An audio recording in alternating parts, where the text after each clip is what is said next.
Hello everyone, today we talk about pilgrimage in medieval France for our sort of general French history. As you know, I lacked for years some sort of a comprehensive French history series that could at least look at the thing more unitarily, which is sort of paradoxical because you may think that, say, historiography mostly revolves around a sound, hierarchically ordered French history perspective, whereas it does turn out to be like, as it often is in many cases for also other national historiographies, into some hyper fragmented instead kind of approach, right? So I'm trying to build up something more coherent.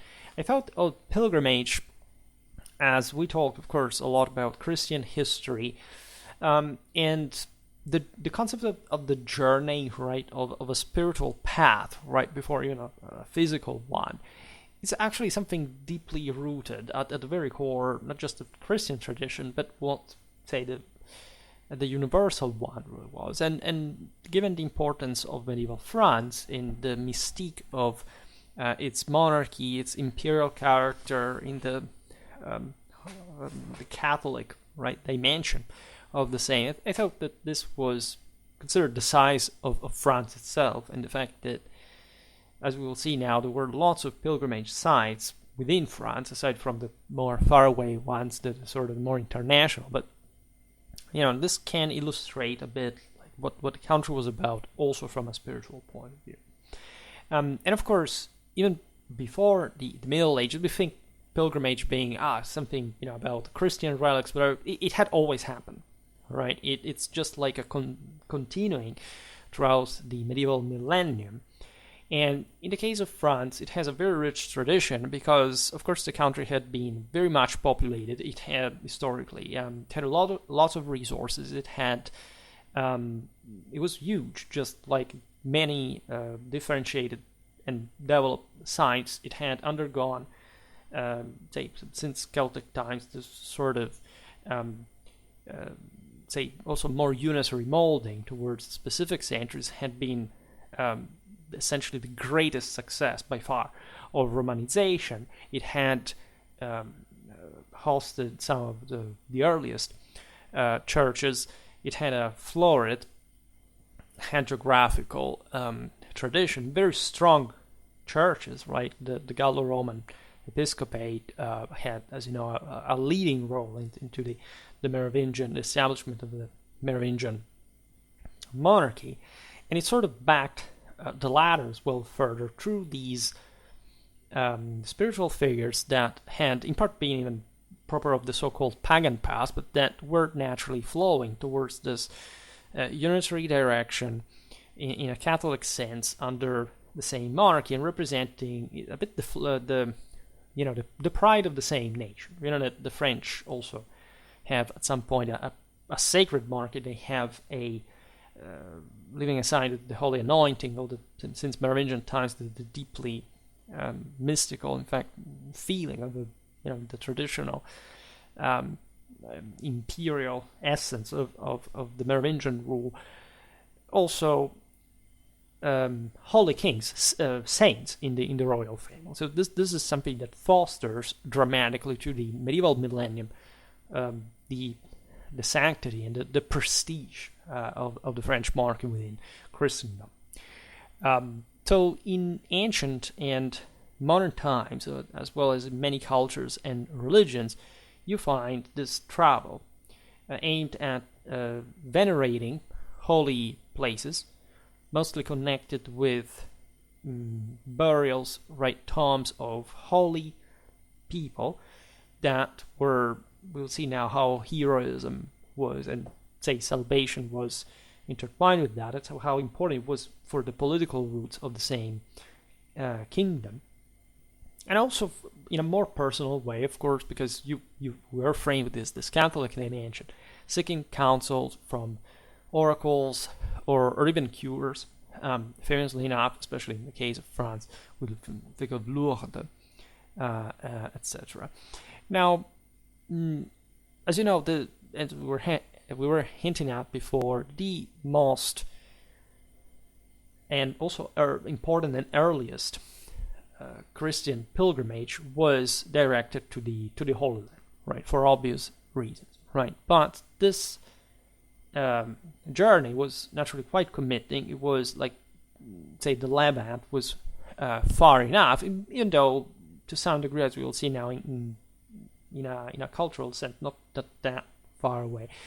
But the veneration of the Virgin, the martyrs, the saints had favored in the West also the subsumption of all those, in fact, pre-Christian deities, heroic figures and their memory, their power, into the new cult, right? And of particular importance for the early Christian pilgrimage and its development, specifically in Gaul, was the growth of, in fact, of the cult of the saints that are not novel figures within this landscape. I made I'm not a specialist in. I do have a degree in history of religions, and albeit not specializing in it, I've always found a geography terrifyingly fascinating. This is, something I explained in part in a video about Merovingian and Carolingian geography, specifically the lives of the saints, and the fundamental continuity from the so-called pagan to the so-called Christian that was actually a uniformly Catholic faith since essentially the beginning of mankind, of tradition, at least in the traditional version of the story, and that in Gaul has this incredibly powerful prolificity, let's say, especially in the south, that was naturally much more documented, but it turned out to be also much more fragmented politically, and so favoring the developing of further reinforcement of further cults of these, let's say, in fact, deities, heroes, etc., that were turned for the meaning that they had in salvation since the so-called pagan times into saints, and with, again, of course, it was a passage, even a fracture from with the process of evangelization, in the way these part of these informations were properly even passed down, even though, in fact, most of these cults and beliefs were local in the measure they would have been oral, right? The Christians did destroy it. Some of the texts connected with the, of course, the reminiscence of these beliefs, but the way these had evolved over time and up to Christian times probably would surprise you to the degree by which it had already done. In fact, Christianization was not like a cause but a consequence of that dynamic. And actually there is a massive, and this is what paganistic complaints often like to deny, saying, oh my god, I read the sagas, they're so fascinating, that Christian literature is so boring. Have actually ever read Christian literature? Do you think that Christian literature is just the Bible? Have you ever read medieval geography by chance, and what can be found in it, right? Because every person who says something like that has literally and obviously never read anything of that. But that, unfortunately, is a miserable choice, also because those people don't read the sagas whatsoever. It's just some sort of strange and extremely narrowly, speaking of the magnitude of European tradition, pseudo-identitaristic mental illness rather than actual historical, traditional, and literary and religious knowledge, naturally.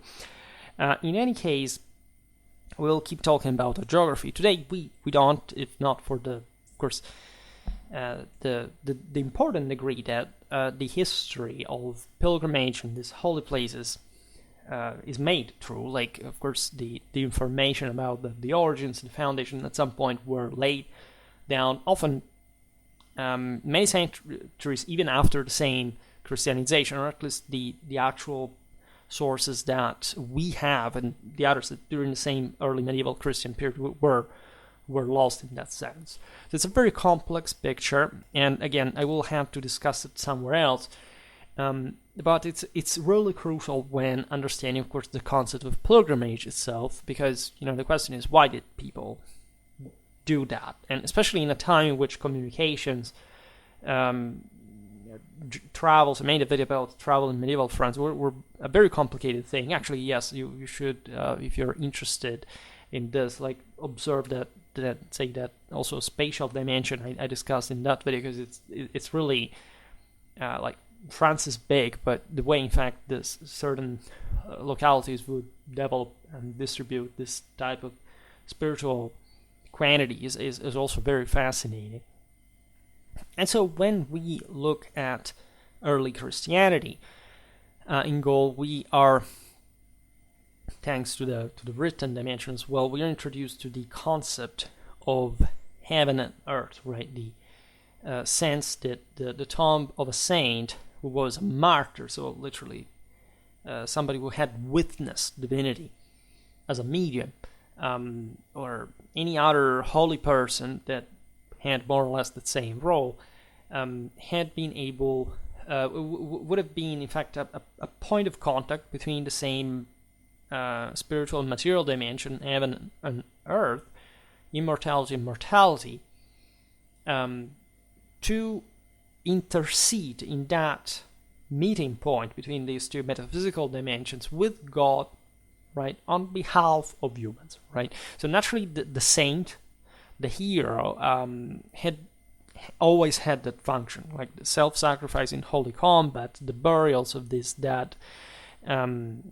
figures that naturally in theory should have just transfigured in a blaze, right? But there was a shot, like as far as the soul would go, that would, fix them in some part of, at some level of the firmament, closer to God in that contribution to the coming back to the one, right, in the afterlife, but through the deeds accomplished in life, was the exact cause of this all. That these saints, these figures, would have been the ones concretely capable of inspiring humanity, and also leaving behind the part of this blessed soma that had, let's say, advantaged them to some degree, or at least that had been partly transfigured in the process. And that's, we're talking about the bodies of the saints left on earth to aid the living in this regard. The concept is much less like people say, oh my god, this is a superstition, this is not what Christianity says. But actually, right, if you look at Catholic traditions from antiquity, the meaning, of course, the soma having some, again, transfigurational capacity, and so in this still fallen dimension of the bodily spoils, but still as a product of the fall from divinity, from the incarnation of the celestial vault, and so the creation of the earth, etc., would, at least in the fallen process, would help people come closer to that reawakening, right? And so coming closer to God. And that's why these, like pilgrimage in the first place, that's why people would want to do that. Of course, there were other reasons, including the business around the relics, the fact that they were preserved in important places you would want to travel to for different other reasons. But still, right, the ultimate belief that was clear to the same people of that time went down to that specific transcendental dimension. It was said, of course, that some of these these relics could perform miracles that would, in fact, manifest around them, helping the faithful, and this spiritual connection with matching with the standard of the saint and the divine harmony. So this could be because of the specific saint, or also Christ himself, because of course, think about the Sainte-Chapelle. I mean, first and foremost, when you think about the relics of the cross of Christ. And so allowing, like, as a proof, like as a testament to that access to that soil, to that gate to heaven. That's the relics. So in other words, the physical remains, as if you have traveled across Europe, we have everywhere scattered every anatomic part of the various saints, some of which were also medieval times. Think about the saint. I mean, the most famous in this French context, Saint Louis, that literally, as you know, died in Tunisia, and the French army didn't have enough money to buy, after the plague, the disaster, the essentially the ticket home. So they paid their way back to France through the Italian peninsula by scattering like all these the bones of Saint Louis, that just for reasons even the corpses couldn't be preserved. As you imagine, this is also what had happened to Frederick Barbarossa, drowned in the Salif river in Anatolia during the Third Crusade. These corpses were boiled. Actually, first of all, like the most important organs were extracted, like the earth, part of the innards, etc. And normally this was done historically to avoid certain complications, as you know, in the integral body preservation. But more practically, in fact, for those problems, the corpse was boiled, which means that all the fat, the tissues, etc., would melt, and the bones would be just immediately available. And these pieces were in fact left here and there in that church. And you understand, even in, like, aside from the macabre aspect, like especially for a saint that had really been considered one of the great wonders of the world at the time. Like Saint Louis had a massive fame, made lots of videos. I never really made a video about him specifically, but we talk about him extensively in his period, his reign, here and there, and was really believed to be a saint, was really believed to have that power inherent in him that was connected with transfiguration. So this heroic exploit that would hopefully help, even just somatically, in the proximity of the remains to inspire transfiguration, at least. So we have well over 1,000 centers of pilgrimage existing in France. Just as an estimate, because of course there would be many others that we do not know of in minor ways. In France, say from the Gallo-Roman times to the Renaissance, relics at shrines could be naturally of a very different degree of importance. Like many shrines, such as the one of Aix-la-Chapelle, contained large numbers of them. That could be individually also less important for this reason. There were cultic shrines that had this, function to properly to gather people for a more collective, let's say, in fact, contact with the Holy Ghost, descending in glory on the community of the faithful, that were very much connected with the Virgin, and specific certain effigies dedicated to her that were thought to be miraculous. This is the case, for example, of Rocamadour in the 12th century, Mauriac in the 13th. The Virgin had a massive role, as you know, in the temper, properly of Mediterranean religion, like the great Pelagian mother that had remained in her sensitiveness, in her terrifying aspects, but tamed ultimately by the Godfather that had.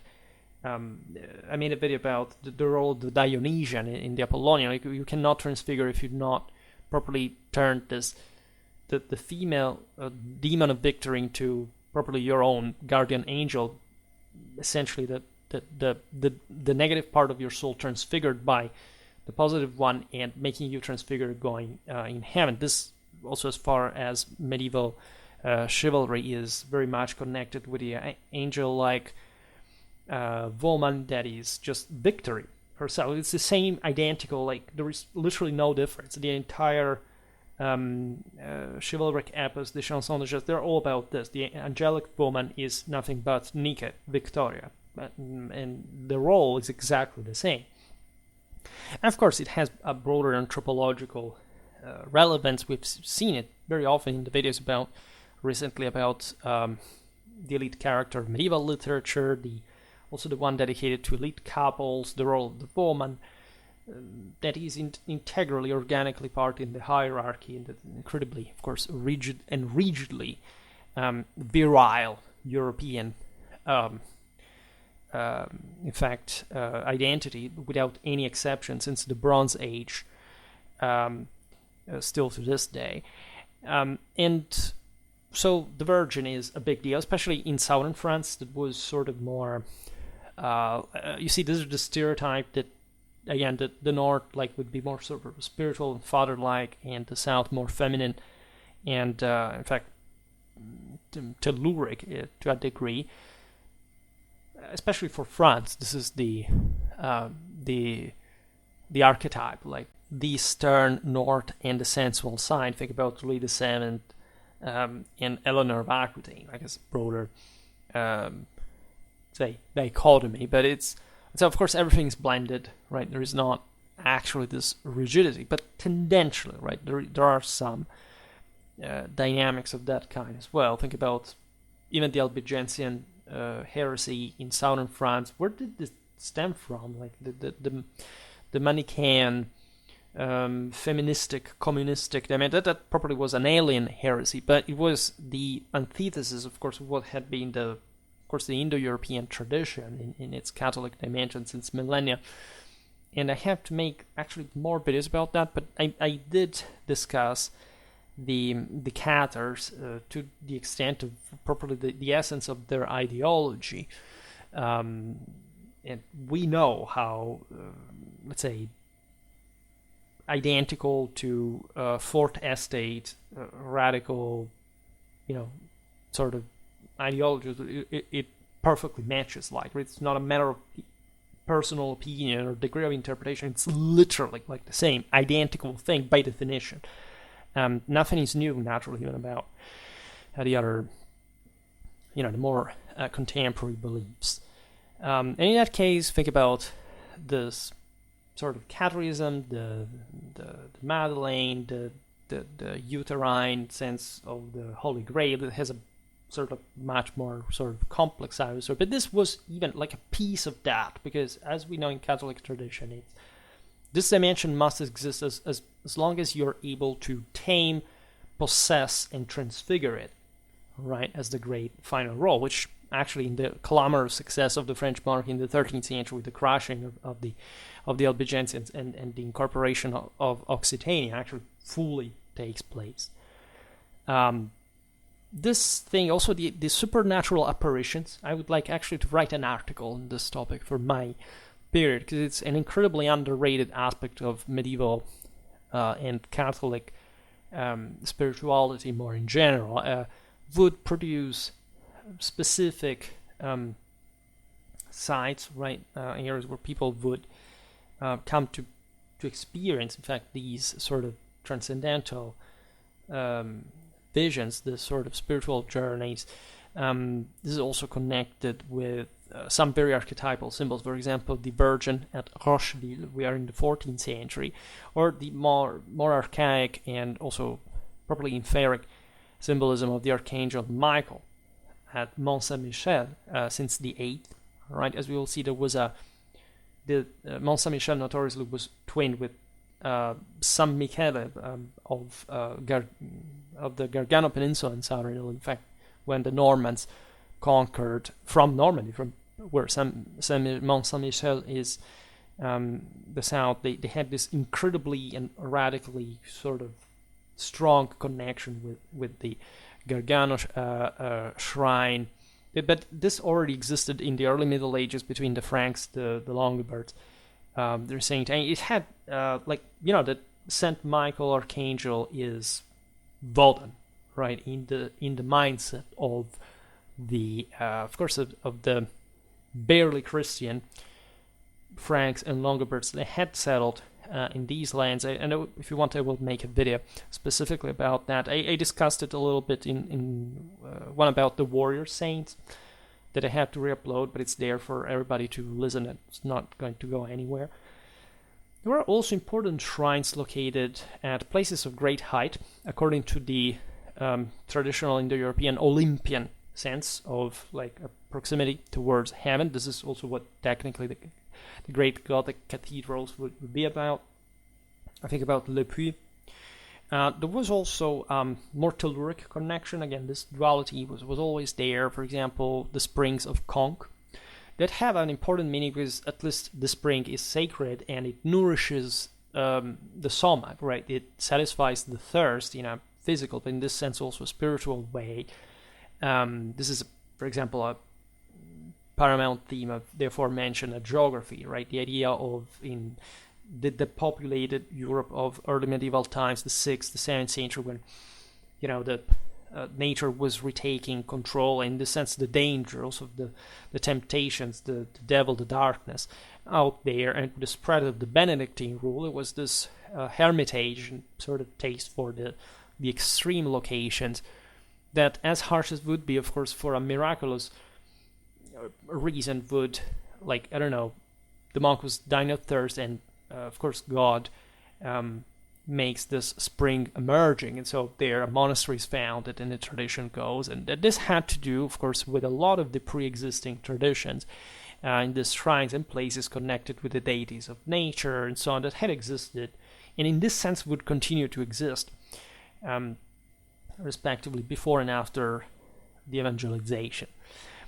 Some of these sites were erected naturally also over pagan sanctuaries. I mean, this is like if you travel, I don't know, all over Europe, like in some of the most important churches of the world. France is, but all over Europe, like in the most ancient, of course, in the West, but the names can be listed infinitely. You do have archaeologically, of course, a pagan shrine and over a church built on it, with actually what is not said in very often, that in a way that the Christians preserved. Like, it's not that they were hiding the fact that there were ancient sanctuaries underneath there. Like, the medieval Christians preserved some of these places. That's the reason why you can't visit them today in many places in France. I don't know, in the center of Rome, like the myth that this past was hidden or masked, or for this terrible conspiracy theory, everything. It's not really there. Like, destructions did happen, persecutions did happen, but let's say the dimensions in which overall, like, the evangelization took place is a completely different picture to those kind of extremistic obsession that just actually contemporary people have for it, because they need to to cope, to compensate for their radical moral and cultural inferiority, and blaming people for things that neither even happen, instead of looking at their subcultural nullity, right? So that's the actual sad side of the story. And again, if you know Europe well, you know these sides and how much Christianity was operating in a largely positive dimension regarding this. And again, the greatest attritions happen just in some specific cases, not the majority. In any case, and this is all, like, we can't digress, especially in the rural dimension. It was even less cared about by the side of the Christians. So when there is also great continuity, we know that this cults, that were, you see, what happened is that the same people living there, they thought to be Christians, but still had the cults when they had pagans. Right? To them, it was completely normal. Right? Just a contemporary person would find a problem in it. Like, the Catholic tradition doesn't have, until it's a theological matter that can disturb. Only if you have an actual education, you are portraying this at a very high level of a subversive communal one, you can, people are bothered by it. But we know until the 18th, 19th century, many places also in southern France were connected with these. There had been actual heresies back in the day, but they didn't even know that. They just went by habit, right? And they thought it was a thing of the place rather than else. So you do find so many, especially Gallo-Roman healing centers that continue in that function. Consider that the church at this point is the one that actually controls the xenodochia, the hospitals. So those same healing practices would have actually survived at this point unchanged in Christian welfare. Some Christian shrines were known as, in fact, particularly efficacious for specific healing, right? For example, you would have Sainte Foy at Conques, we mentioned before, for eye problems, right? This would stem from like Longinus, like the idea that the guy had some eye ailment, and just by piercing Christ's chest, like the blood was spurting in his eyes, and suddenly he saw. And naturally, this is a spiritual, like he saw in a providential, in a spiritual sense rather than. But it's both, you see, because it transfigures the flesh as well, and so that's a brilliant example of miracle. Okay, just from the Bible, but the local powers, attributes of these centers were pretty much the same. Also, you had the Church of John the Baptist as Saint Denis that was connected with epilepsy. Think about, and that was considered, as you know, in the past, as a form of contact with the divinity, but in this sense, you wouldn't know exactly which, let's say, part of the broader universal forces that could possess you at some point. So that, as it definitely the thing was seen. So in Christian times, this was just, at least as an ailment, was cured, right?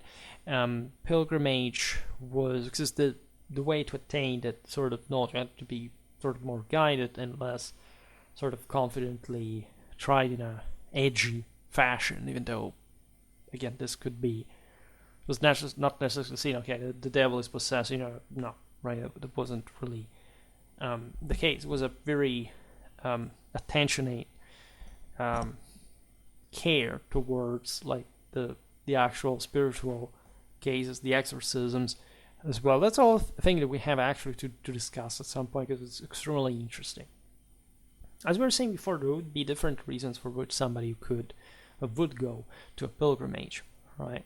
Piety, veneration, right? There was an idea at some point in a superstitious, sort of more flattening, secularized way, that simply by going there, right, your sins would be remitted because of the effort, the risks. Traveling, again, was not that easy or particularly safe at the time. So sometimes, like, this could take on a very existential character. I mean, the Anglo-Saxon kings at some point, just they make a testament, they go to Rome and die. That's basically, most of, this testamentary and biographical information. The same goes for, like, think about traveling as far as the Near East. That's quite a journey, definitely. So there is a chance, there is a gamble, there is some sense that fate has to transcend the material world, and as such, like, going through literally the physical earth, just being guided by your passion and reaching these sites would make for part of this elevation to a closer, like, through your pain, your suffering, to Christ, and the effort, like the cross, the self-sacrifice that this entailed in order to transcend what you had lost in the process as well. The hope for that spiritual as physical purification and absolution, as we were saying, think about the springs, like the healing waters or something like that, was very much connected with these centers. We know it from at least the 6th century being a normal practice. Christianity had already organized this, and again, it rested on prior practice as well. Your bishop could simply impose a pilgrimage as penance, right? So this is particularly relevant. We find it in so many different contexts at that time, including, the armed pilgrimage of the crusade and more. Many people went on pilgrimage mostly hoping to witness a miracle, to be cured from their physical, say, they believed that, of course, every single kind of illness was connected with a moral one, right? Our mortality, everything that happens to us, aging, etc., is essentially all due to our own fault. That is active. Like, it's not that at some point Adam and Eve sinned, and so for some strange reason, as the agnostic believe, like we have to, we have nothing to do with that because it's, it's us, it's different. Like in the flesh, this continues as we continue to be of that kind, but obviously always with a spark of divinity that would allow to take over the universe and transfiguring the system through God's grace, because without that you couldn't do that. But still, in of course the Catholic doctrine, Catholic theology, and the role of works having a lot to do with that, so they believed, if what is actually an accurately moral and scientific way, that most of what happens, like if you think about the absolute potential, is exclusively, actually all what happens is exclusively your fault. Even something that is done to you by someone else is at the same time, it's both fault in one at the same time, even in terms of agency. Because where do you draw the line to avoid that in the first place? There were many ex votos inspired pilgrimages. This is mostly what you hear also about the ancient world, but it was really the same for these other options. So again, nothing really changed from antiquity. Some people went to shrines also to die in the presence of relics, or to be buried there. You know that in the early crypt of Saint Peter, like we think that he's actually buried in the Vatican grottos. Like you do see all these coffins stuck into around, because literally they were to pursue that proximity with the stone over which the church had been built. So rulers, noblemen, right, kings, queens, right, also, and obviously the high clergy went to pilgrimage to the sanctuaries. There were lots of ordinary people really doing the same, especially in times of trouble, such as, I don't know, plague, war, you name them. I mean, civil unrest, famines, right? So people sometimes had literally lost everything, and medieval society was pullulating with these sort of beggars, homeless people, on a regular basis. That being nomadic to some extent would also find in these centers of pilgrimage some, for example, assistance, hospices, as we were saying before, like some help and some surplus that would feed them, that just the alms, the general indulgence for the poor. All right. However, the ordinary pilgrim would carry out this journey in a sort of more,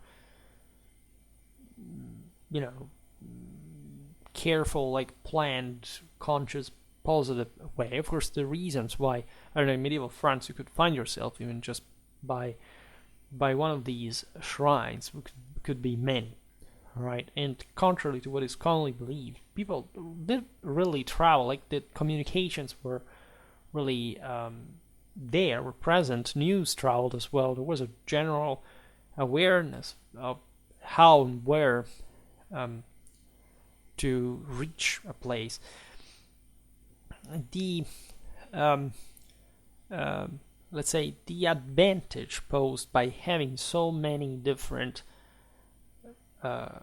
sites of cult in France itself would allow many natives to avoid taking, for example, the great international path to, say, the Holy Land, or more closely, but still, in a more committing, way compared to within the national boundaries, Rome, that actually was the single most sought after and sort of appreciated let's say, pilgrimage destination for Westerners, or Santiago de Compostela, right? You know that the French had very developed routes, and mostly fueling, in fact, that the pilgrimages to the same Rome, to the same Santiago, and connecting this parts of South Western Europe with great cultural ties in a broader sense. So by the 12th century, pilgrimages set out from their home parishes after having received special blessings by their prelates, and they would distinguish themselves by wearing specific devices that identified them as pilgrims. Very typically, you see it in the iconography. The main garb would be the cloak, a cloak that was sort of very practical for these long journeys, as well as a low-crowned and broad-rimmed hat, a pouch called a scrip, and naturally also the typical pilgrim staff. Right. The pilgrim also in tradition mixes with other figures like the wanderer, the same think about in the Gospels, or even in the, I don't know, think about Volden in the Norse folklore, like the idea that under these humble like journeyer vests that there can be God Himself, and it's like the idea of hospitality is well connected with it. Is always like an ecumenic one of just communality, of awareness of the common condition and destination, at least in a positive thought that we have, right, as Christians, as Catholics, towards God. The hermit too was in a sense connected with this. Were still very interesting figures in the medieval world, even up to the later centuries, that were sort of connected with this broader mission of finding in a place where to be, say, a mystical, a spiritual place, at least to be satisfied, or to cultivate oneself in that regard.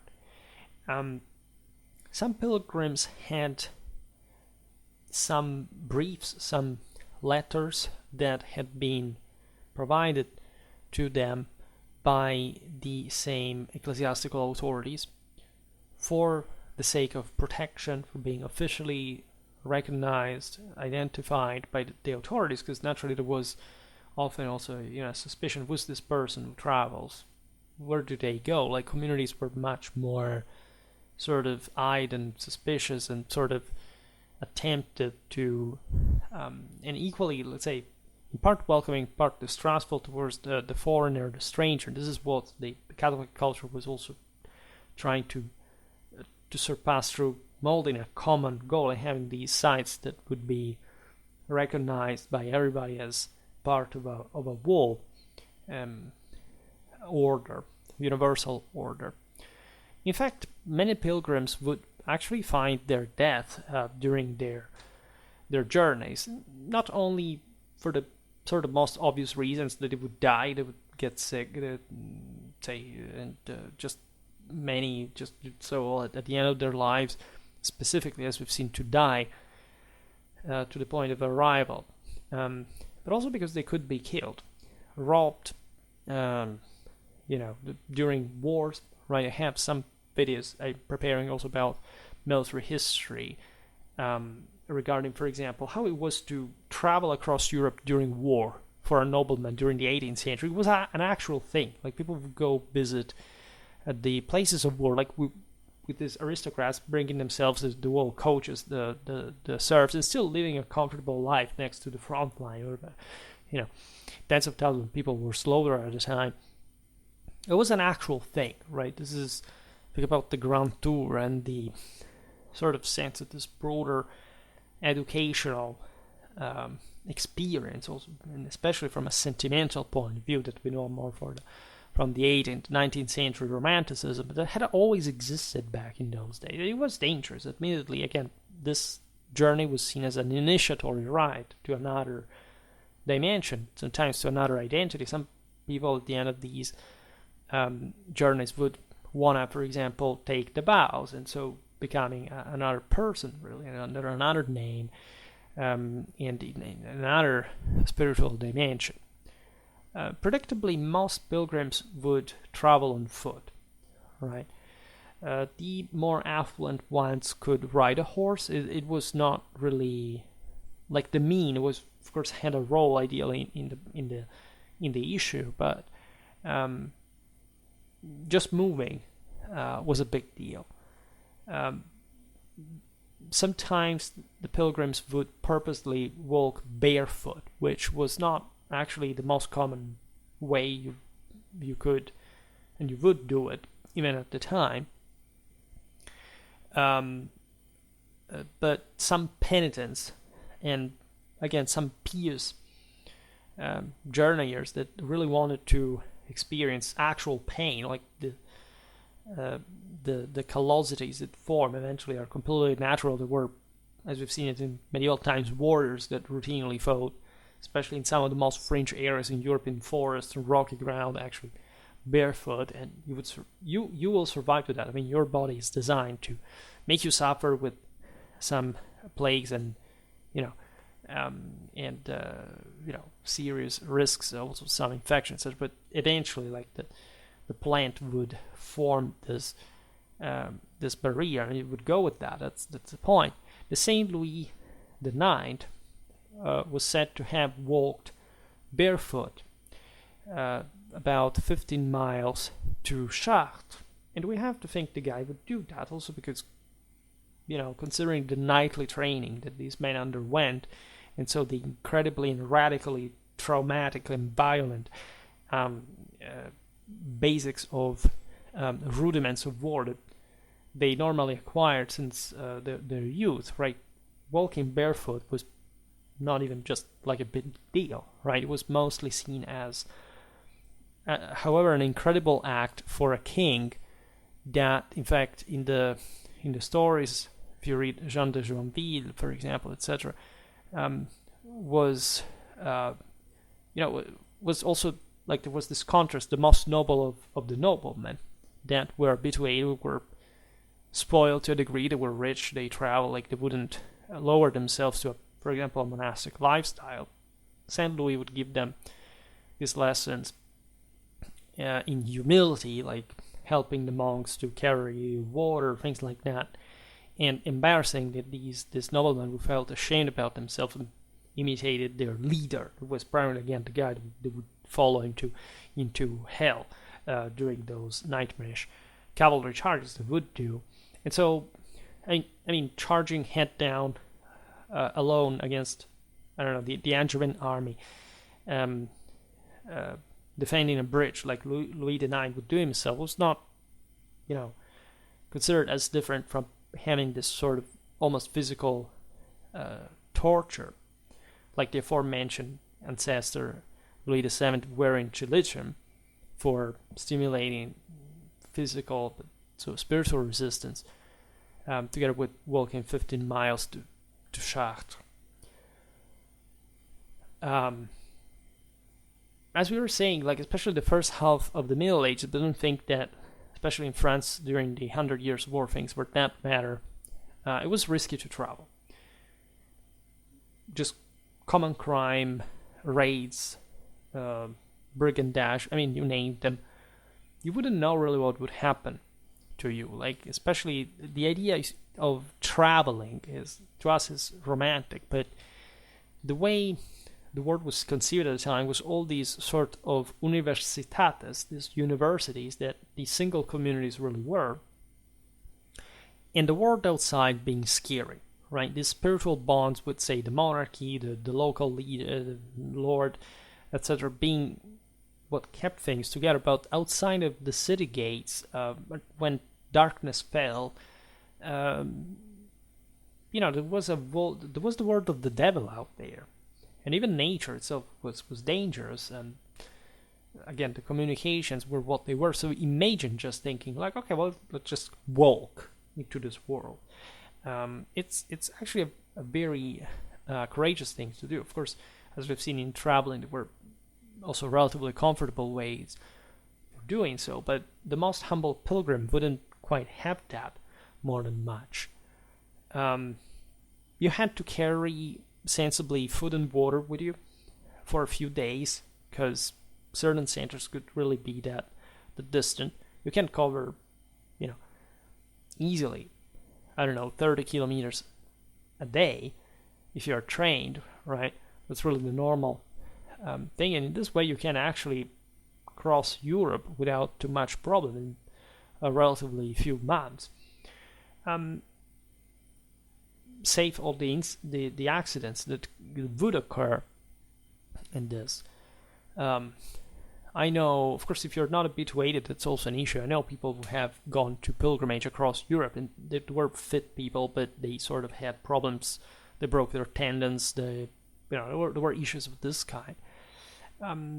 However, there is yet another aspect that is, okay, if you had to move just like a place that is, I don't know, 150 kilometers away, you can bring stuff with you, and you will also hope to find something along the way. But if you planned on a much longer journey, as could be even the Holy Land, you had to accept you were pretty much on your own in terms of that you have to find stuff along the way, and you have to earn that in the way or another. So it could be very complicated. And again, there were auspices, hostels along the way for pilgrims and things like these, but there weren't infinite resources, right? You wouldn't swim in in affluence during these journeys.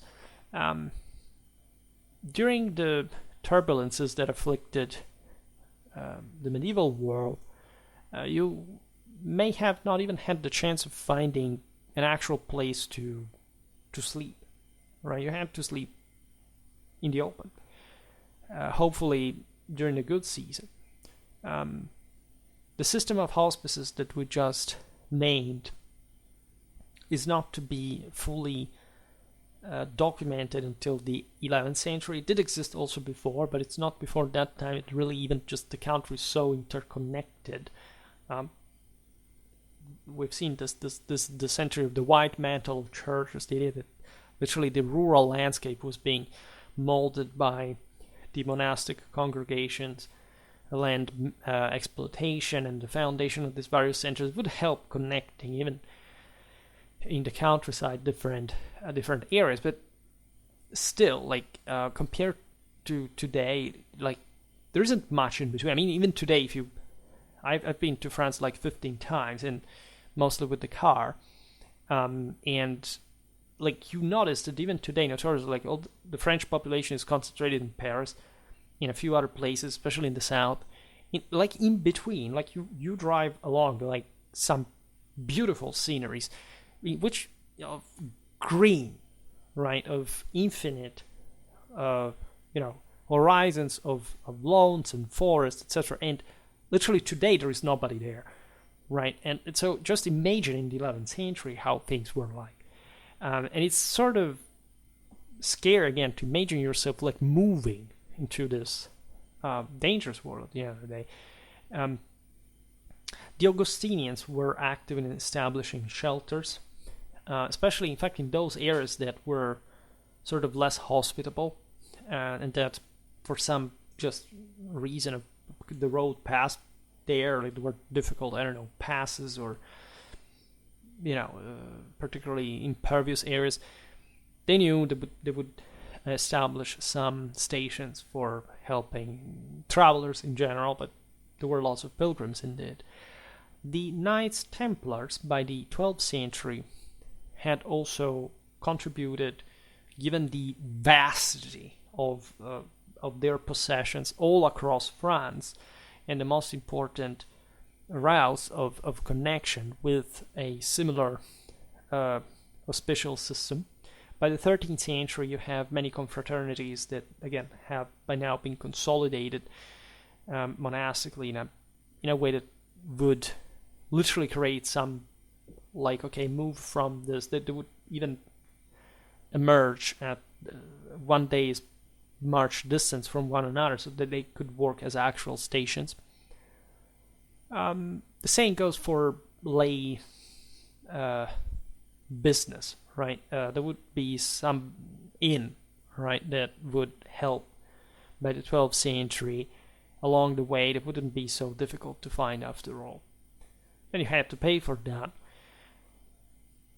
In general, it was difficult, however, to travel still. It was even difficult to actually find somewhere to sleep when you actually reached the shrine you had made the pilgrimage to.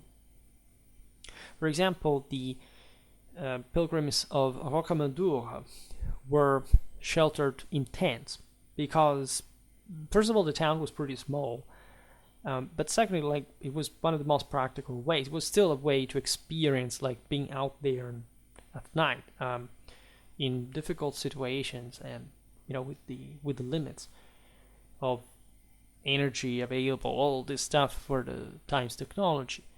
In Vézelay, it was pretty much the same, right? So much so that this created pilgrimages accommodations because they wouldn't even know how to handle this. It was a problem also for, I don't know, university students that were even difficult and to host, where travel makers. Not all pilgrims were such disciplined or even good-willed individuals. You may never know. Like, you may these people are, by the way, because you could even claim you are a pilgrim, but it does say that, right?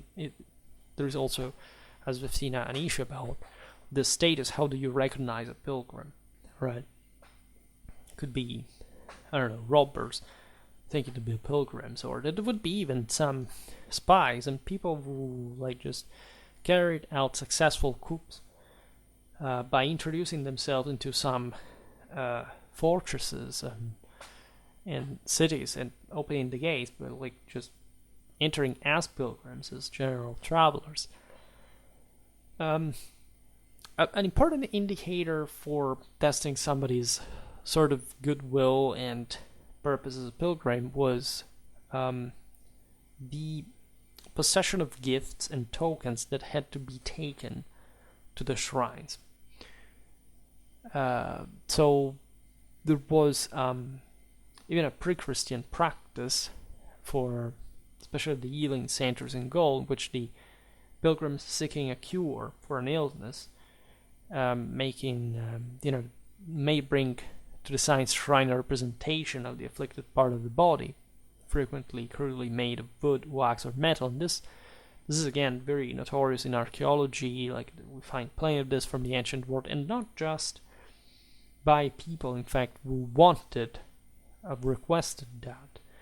That could happen, I don't know, mostly at the place where they lived when their relatives or themselves were sick, etc. And that would vow themselves locally to say, okay, if I am healed, I will, right, go to the pilgrimage, right? And that's actually a very common thing, as much as, very often, like, when you actually heal, not say, okay, well, I was joking, after all, it was easy, like, I don't want to go to pilgrimage now because I have to catch up with things, and there I was just desperate. There is a lot of tension in that, in vows and the relation with the deity, and even the personal connections with a particular, in fact, saint or another. This is typical, really, of Catholicism. There is some sort of personality, some sort of, this stems again anthropologically from particular. It's just like your name. Like, you have the name of a saint, your life is connected in one another with a place that bears also the place, the name of the saint. It's all ominous. Like, it's all going to define your life in a way. What kind of character would you acquire because of that? What kind of saint will protect you more than another? This is valid also for example, the saints protecting particular crafts or particular cities, by the way. Like, if you were born in a city that was protected by a specific saint, of course, it would be some sort of greater connection with the full-range or more important shrines dedicated to that sanctity as a pilgrimage destination, for example. If Christian pilgrims were making their pilgrimage to thank their holy patron for having healed them, they could also bring more than just something symbolic. A veritable wealth, right, like money, this was actually a frequent thing. Gold, gems, oil, right, the latter for the candles. There was all specific purpose. Remember, that not a generic one, say completely rational and mystical one to some degree. It was a very specific idea of, okay, I will even go on pilgrimage to speed up, for example, like, or to elevate, like to make a favor to a deceased soul that, thanks to my effort, can see how much,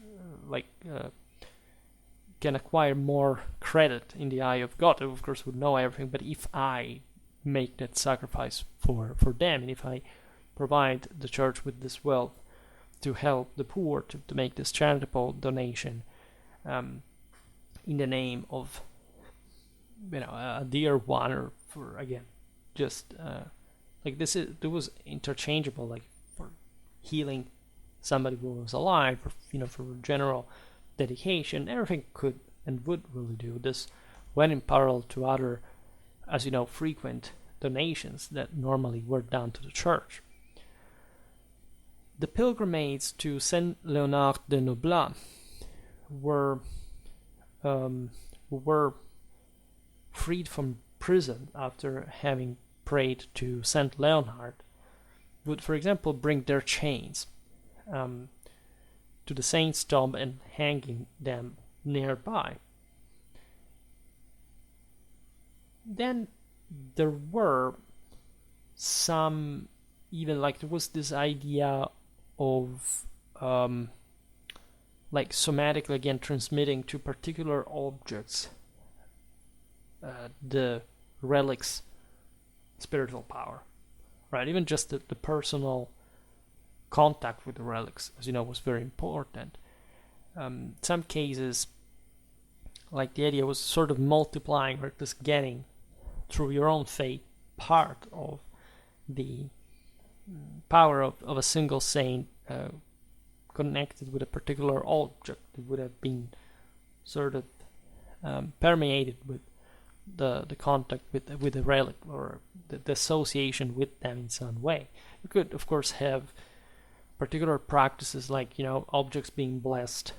This happened all the time. For example, I don't know, the insignia of war were blessed on the altars that were often containing some relics. That's a very sort of the effect of taking it in a mass in the same places with these reliquaries inside was really normal, because it was thought like that the relic would offer you this kind of power as an aura, as an influence. Gregory of Tours, for example, while on pilgrimage to the shrine of Saint Julien of Bruges, took off a piece of the tomb itself and brought it back to Tours. Right, and the story goes that this piece began to make miracles. This may seem like if every person had taken a piece of the tomb, there would have been a sort of, but this was a bishop, things could be worked out in any case. These notions were relevant even in just a history like Gregory's, because of the showing the confidence in this place and this shrine's power, right? And of course, especially the place where the saint had been buried was particularly and had properly returned the soma to the earth was seen as incredibly blessed because that substance had permeated the same object, had sort of felt this spiritual power the closest, and would essentially re-emerge at you. This is like praying on the saint's tombs was a way just to be in contact with this guy's wisdom. This is what, again, the pagans had been doing since ever, right?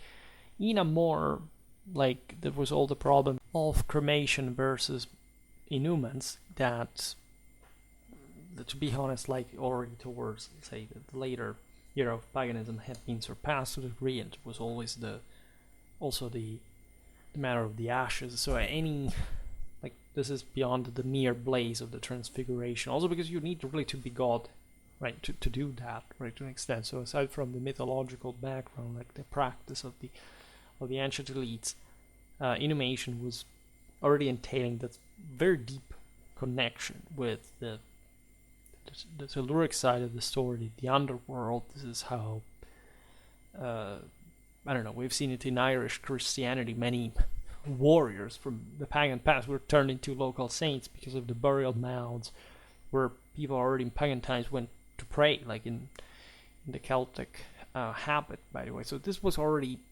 there, was already something which, like, the mystical experiences on certain specific spots and some, I mean, the use of certain substances. Think about the trance achieved into some places with gas emanation from the underworld, from the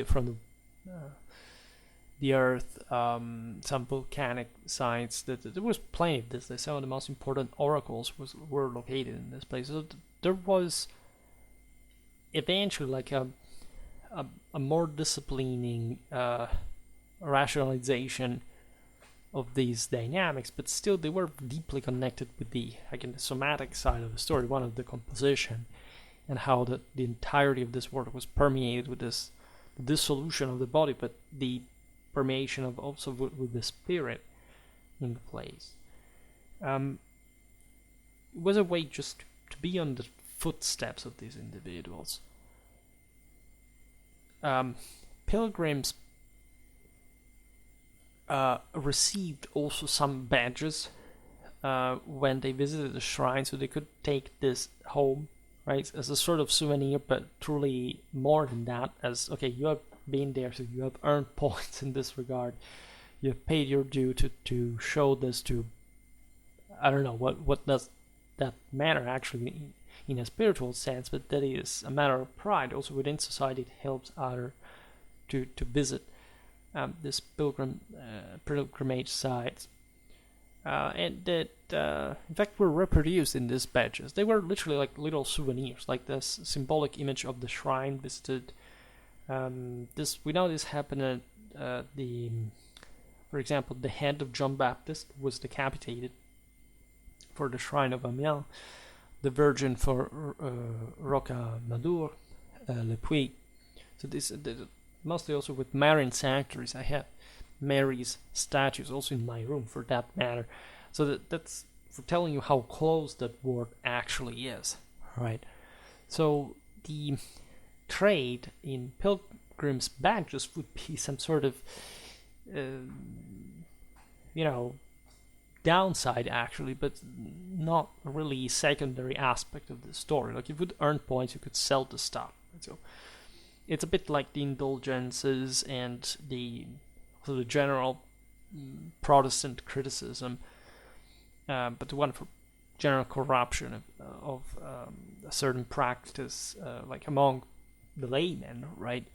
So making a mercimony out of this, say, not properly sacred, but sacredly symbolical imagery, right? So much so that the episcopal law had to intervene, regulating this dynamic already by the 13th century, because it had apparently become quite relevant. So there were limits at least put to this market of the pilgrimage badges and other sort of souvenir and other pieces of, like, sometimes it was the same people saying, "Oh my God, this is a piece of the relic of this place," right? And that was also illegal in many ways. But at the very root of some of these foundations, there was a practice like that. Of course, many relics were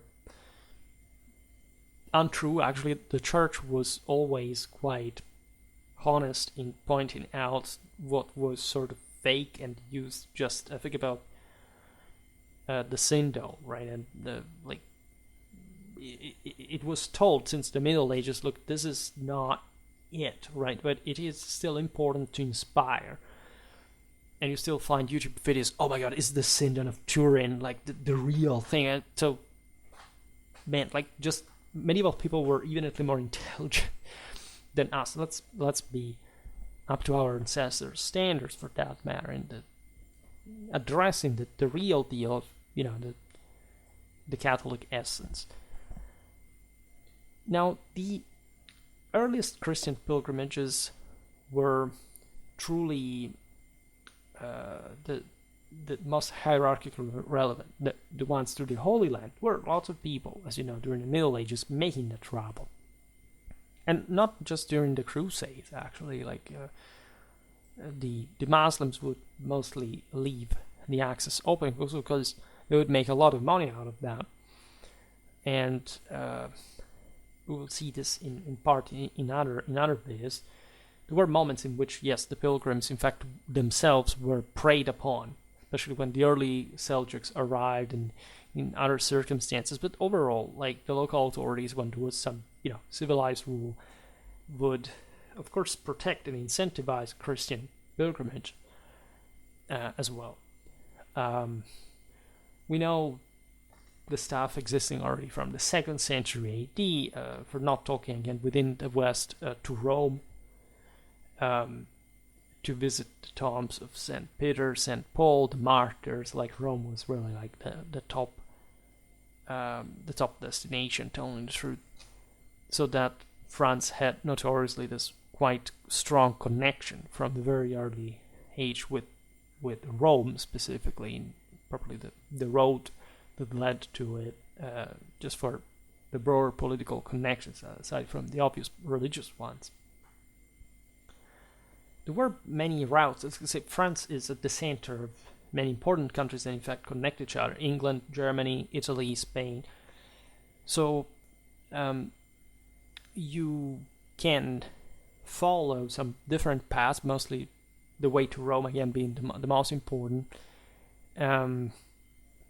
Marseille and Saint-Gilles-du-Gard were, for example, major ports of embarkation for both Italy and the Levant.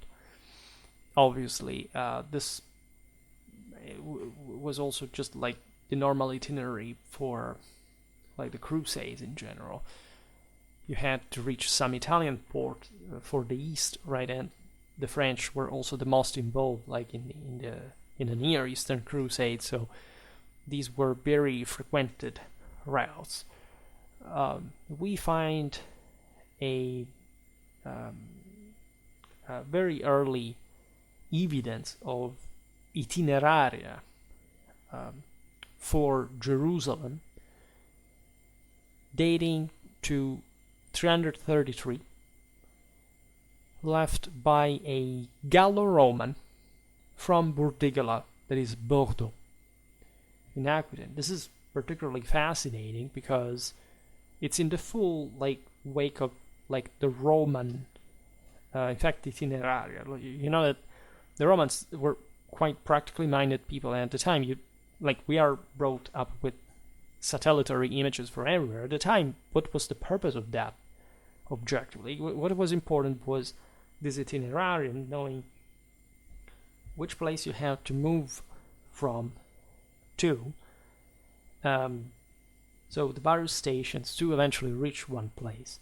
The Romans used this also for the military, etc. Just the Greeks had theorized with, as you know, Ptolemy, the calculation of some coordinates for eventually not even drawing a map. They didn't care. They were more interested in sort of in the theoretical calculation. And so maps were not really there as we think.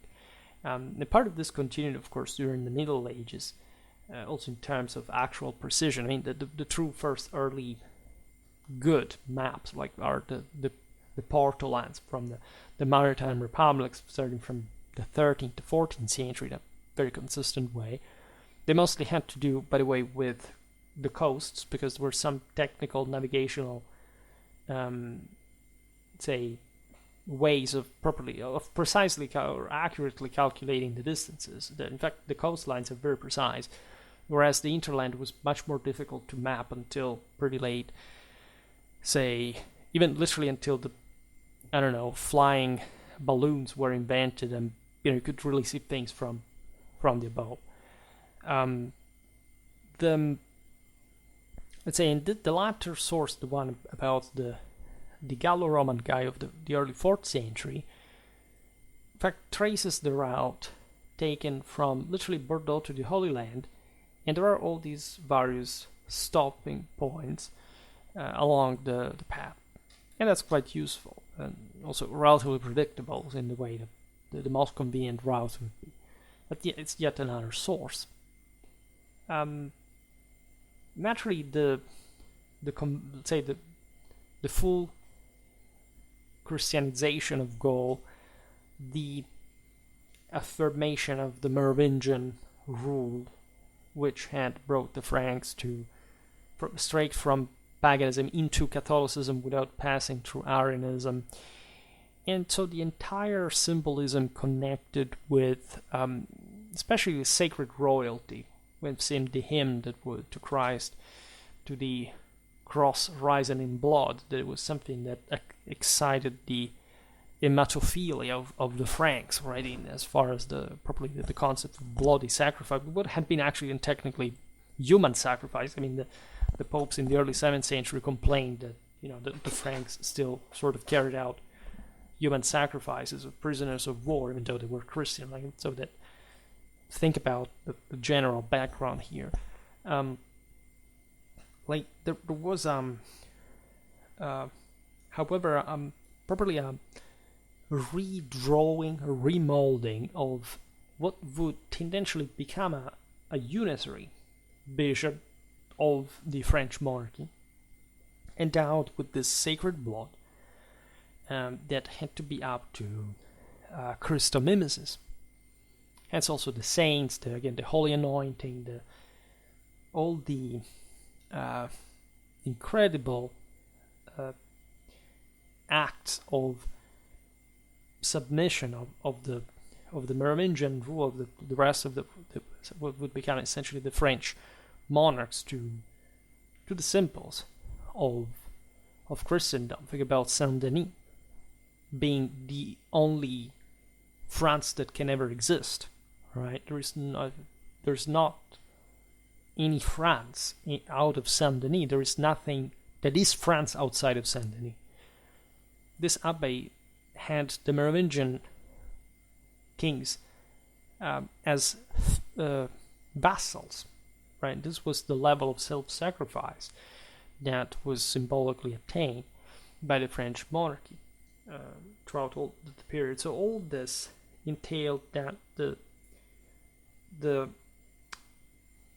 establishment of medieval France was fundamentally founded on the same Christian identity of all these various centers that mostly corresponded to the Roman cities, plus this enormous rural background that was also gravid with such beliefs and legions and sort of acceptance of, for example, the affirmation of a seigneurial rule. Think about all the martyr saints. I mean, Saint Martin of Tours, right?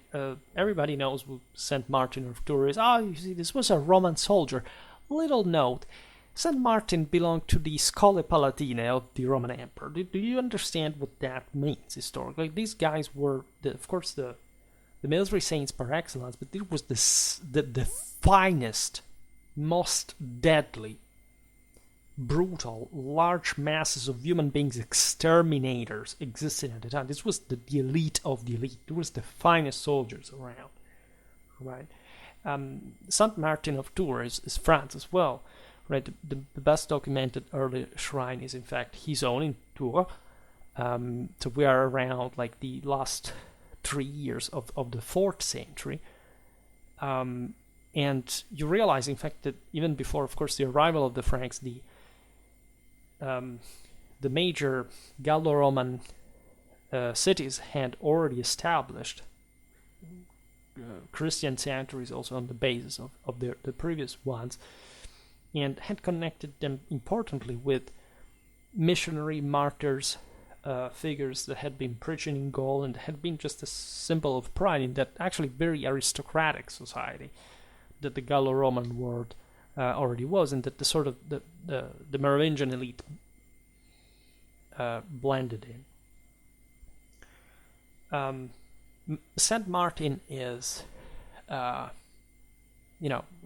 that level of symbolism. His life, his vita, that is his biography, was written while he was still alive by a friend of his, that is Sulpicius Severus, who lived between roughly the 60s of the 4th century and the 420-25, right? So critical moments in which, the Gallo-Roman world was still very alive, robust, and sort of also autonomous in many ways, ecclesiastically speaking, and so on. It's a bit like Gallicanism that would sediment on the basis of this quite strong, in fact, awareness of what the French singularity would become. In fact, Saint Martin's biography was not published until his death, meaningfully enough. So we're talking about people who were revered and distinguished and, in fact, venerated and famous really in their own lives as heroes and saints. Remember, Saint Martin was a soldier in one of the Palatine Guards, so we're talking about the guys who had to attain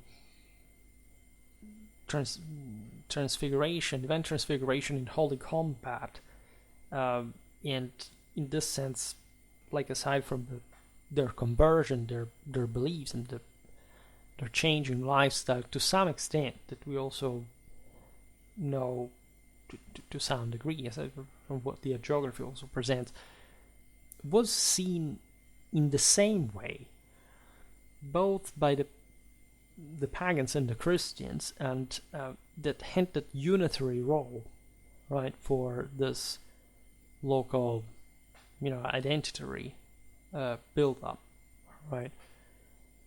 There were so many pilgrims already at the time coming to his tomb, so there was initially a small chapel built for his burial, but already within a century you have the church replacing, an entire church replacing it, right? St. Martin's miracles were described by Gregory of Tours, that was living between 539 and 594, and in the time essentially in which the Franks had already established themselves with the Merovingian rule sort of comforting the order of the Gallo-Roman establishment on the basis of this military cult as well, so that we know, thanks to Gregory, that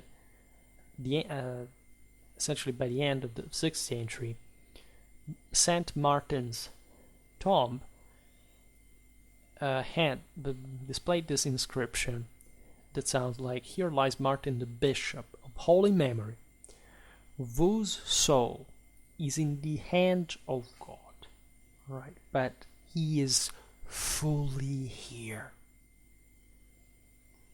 present and made plain in miracles of every kind. So this gets down to the two souls, right, of man that are, and again, this is something we should see from the Roman tradition. By the way, there was a somatic soul that would correspond to the genius, by the way, which is something you see also in the imperial cult, in fact. And then another one that had hopefully to transfigure everything, but that could in fact maintain this presence through the other on earth, right? And so the presence of the saint was they were thought to be there, right? They were thought to be operating and to be responding to the health of the living. It's an incredibly deep and sort of, you know, terrifying but beautiful, right, idea. But when you visit the script, when you realize that Wu lays in there, it's something that makes your heart bump, because you can perceive how the tension triggered just by your presence there, your emotion to the place is palpable. The person is alive. It is an incredible sensation. I got Stendhal syndrome quite often, like in certain circumstances, and I'm convinced that there is a deeply functional reason for that in an anthropological, it's also biological fashion. Now, the entire community was feeling protected by that. In that sense, it's like we've seen it very often talking about the administration, the government of these places, the presence of the bishop and one of the count. Just recently made a couple of videos on that. The bishop was literally continuing that founder's pastoral work, and it's as if the patron saint of the city lived within that office constitutively. As much as the lay ruler had to embody that, at some point I made a video about, for example, Gérald Aurorillac's biography by Otto of Cluny that is actually describing this, that guy was a warrior saint, a lay man from the 9th century that was both a lord and a saint. And there was a sense of pride in the local community to be protected, also spiritually, by the power that would manifest in the imperium, however, on earth. So that feeling is that deep. Imagine these Gallo-Roman cities in the times, I don't know, of Attila's invasion, like resisting with their soul, with their temper, like knowing that a supernatural power of that entity is sheltering them. Successfully, by the way, at least, well, some occasions. Because everything has to correspond like to the soul of man, and so his fate and what he's able to achieve through such deeds. And so that's why the collective dimension of these saints' effect was considered, right? So it's an incredibly complex idea that was already there since the age of, the heroes of the sacred royalty, the sense of the genealogical continuity in this as well, in the local blood. It was felt in that, say, limited but still transfigurational achievement. That's why these guys would be saints or heroes, right? And so when you look at Tours, think about the Battle of 732 that pushed the Arabs back. And that's why the Muslims were targeting St. Martin's Shrine. Would remain a major pilgrimage center throughout the Middle Ages, ever more because of Charles Martel's victory, even though the local Aquitanians were de facto taken over by the Franks, which was not very liked by them, but still the memory, of course, of the Christian victory was so intense that was registered even by the local clergymen that the Franks had sort of recovered part of the public royal rights from with the Carolingian revival, that despite in fact of the bad press they would otherwise give to Charles Martel for that reason. Right, so it's a metaphysical reason why such traditions exist. Another very important Gallo-Roman shrine was present in Lyon that had been, as you know, one of the single most important cities of Roman Gaul historically, and it had an active church already from the end of the 2nd century. The city had also early episcopal shrines, right? That is dedicated to some specific bishops of the city that had been sanctified. We're talking about Saint Irenaeus of Lyon, a very famous figure, Saint Justus. There were also some martyrs' sanctuaries. We're talking about Epipodius, Alexander. So there were surely like already some, also much more than we think. Consider that the pagan shrines were still there, so there was also a competition between these groups. There were some, say, guilds connected to these centers, especially in such important cities of the empire. So it's a rich and sort of syncretic tradition as well. Because conflict generates hybrids, actually, and that's never to be underestimated. Today I will not digress, because we're not talking a geography or, say, legions about this, but wherever you... Here I have a pencil's top, which represents the Tarasque of Tarascon. That is a souvenir that I got from my trips in Provence, and that this is the Tarasque is just, you can Google that, it's very funny. It's like a monster, of course, one of the many that I could find, like in the geographies, this chthonic, say, fierce that you can consider not just an animal, maybe some local pagan leader of night or something, that it emerges always, like the one crushed by the great warrior saint that allows the local community to live happily again, not to be terrorized by these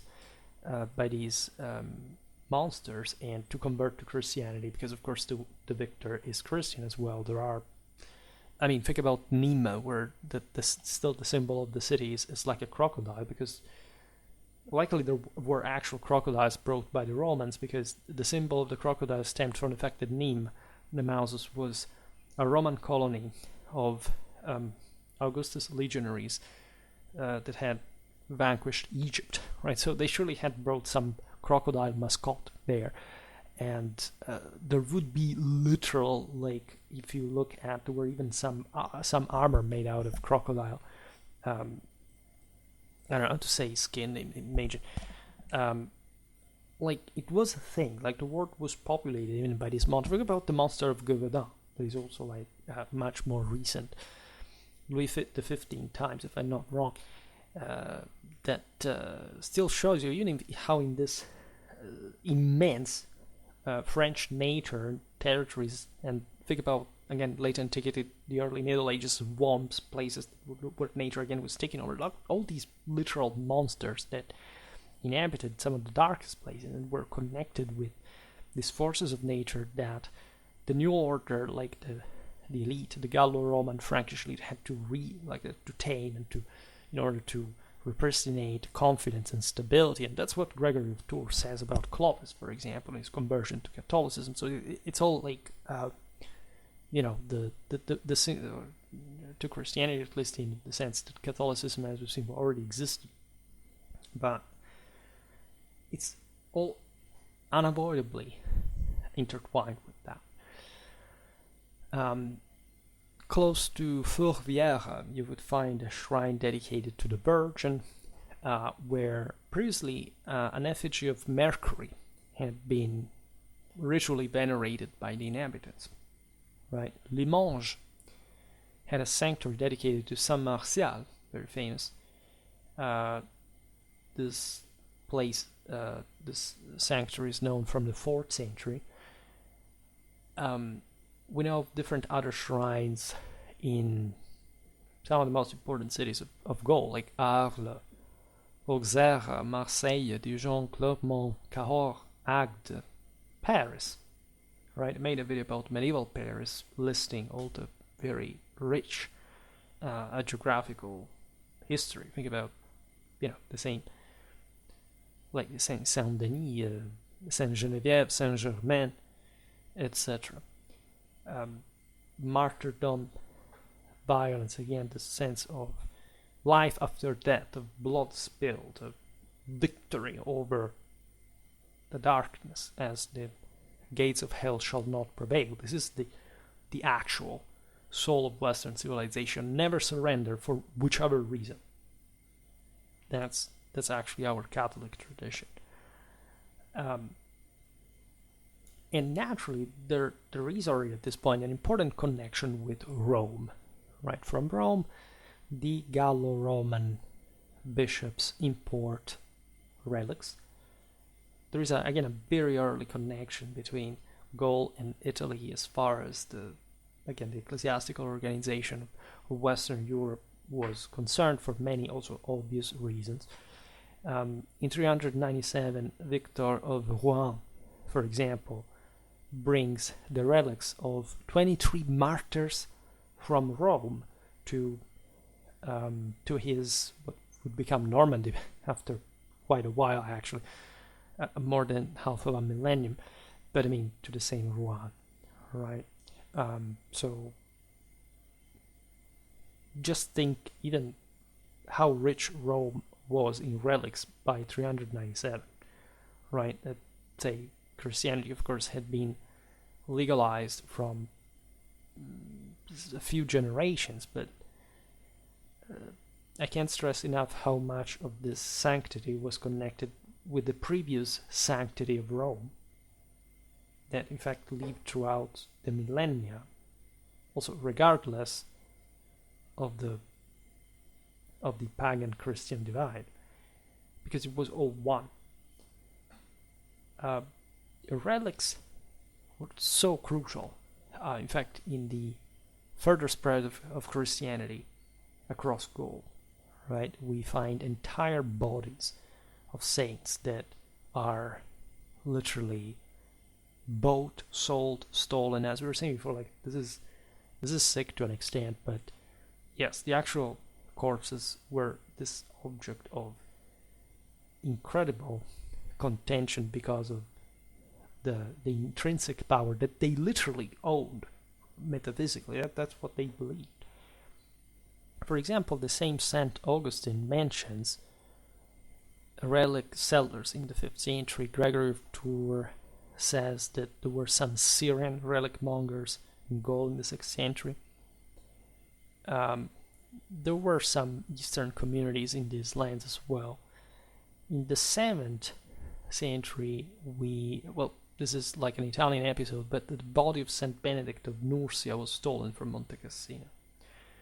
The reason in that case being that the Longobards had plundered it, right? It's the first destruction of Monte Cassino. But the important aspect is that the body would have, in fact, been brought to Fleury, which for this reason became Saint Benoit, this Saint Benedict sur Loire, where these alleged relics, of course, we do not understand exactly what happened, whether, this could be a made-up story, but at least we do know that until the 11th century in Saint Benoit sur Loire, the seal bears the name of Saint Benedict. For that reason, there were relics that attracted significant amount of pilgrims, right? And by that time, the same monks of Monte Cassino had actually claimed that Saint Benedict's remains had still remained in Monte Cassino even after the Longobard plot. So that's sort of fascinating, because you don't even understand then, again, the fate of these bodies, and it would be an enormous set of legions of myths revolving around this, so that you have all this, multiple skulls of the same saint.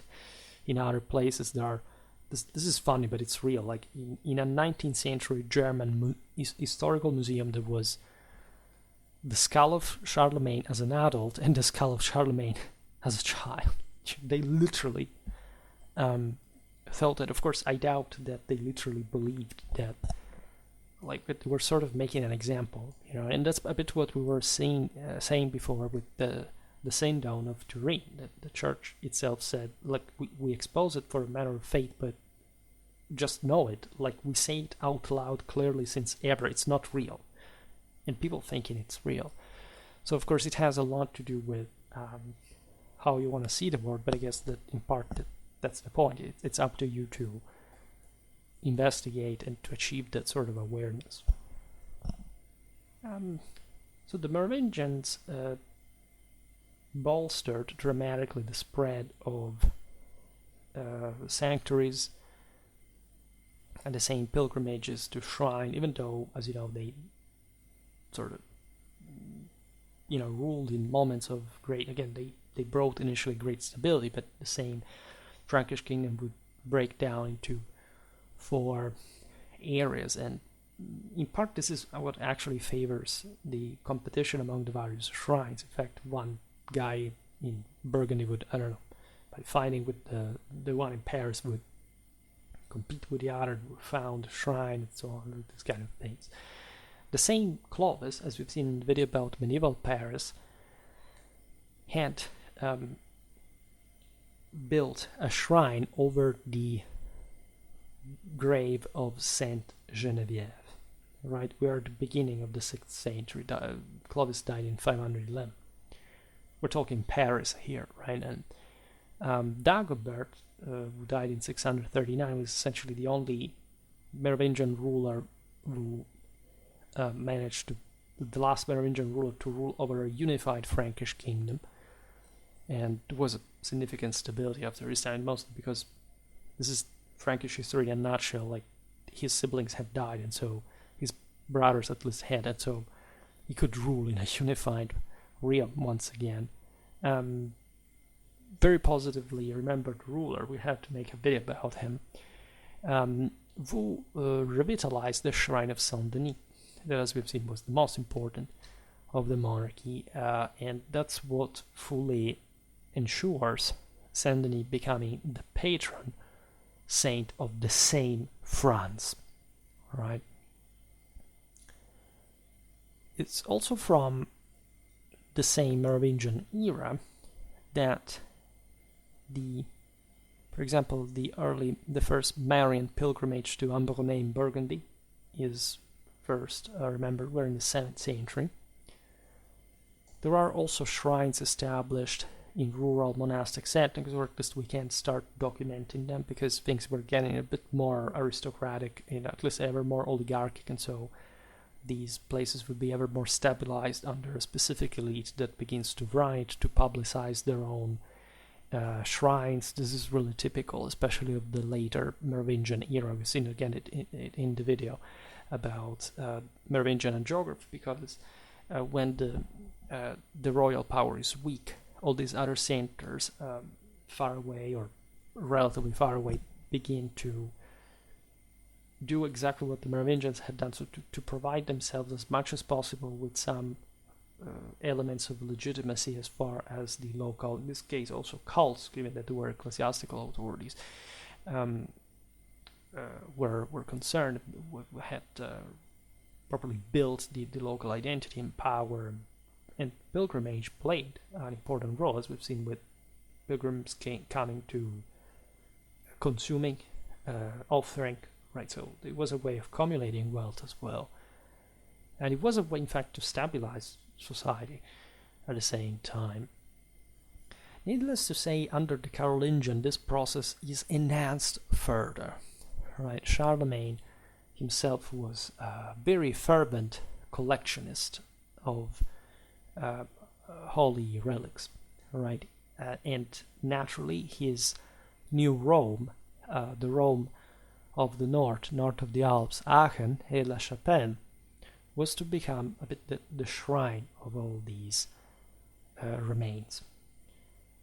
The most important ones would be the swaddling clothes and loincloth of Christ, right? That were also exhibited ritually once every 7 years, and this attracted hordes of pilgrims. The hope was to make Aachen, as you know, again, another Rome. Eventually, yes, it was an important place, but mostly from a symbolical point of view. In fact, the city would not be one of particularly important in size, but as you know, it was connected with the crowning, the Roman crowning, and it's full of relics that are preserved, and beautiful reliquaries made, as you know, later on during the Holy Roman Empire by various great rulers like Frederick Barbarossa in the wake of Charlemagne's tradition of relics collection and re-update, in fact, of the containers, the reliquaries themselves, a beautiful art,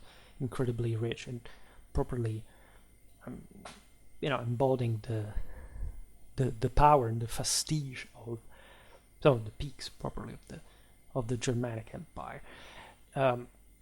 The Carolingian nobility was also very imitative of this practice. Like they sought after relics. They would also donate them. They would, in fact, as you know, there is a lot of patrimonial strategy in the foundation of new monarchy, new monasteries and shrines.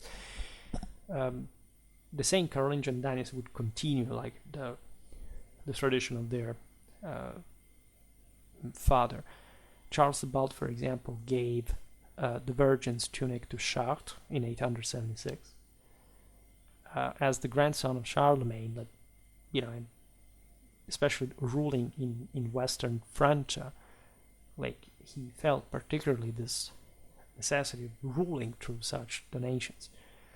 And in 876 we have the first pilgrimage recorded for Chartres on that occasion, which doesn't mean that it did not exist before. As we remembered with the example of Louis IX, walking 15 miles barefooted to there, you understand how much Chartres Cathedral is, one of the masterpieces of mankind, right? Embodying violently the superiority of Western civilization and the spiritual greatness of the imperial monarchy that France established. The Carolingians were also meaningfully responsible for the reinstatement of the first degree of the Fifth Council of Carthage back in 401 that really required all altars to contain relics.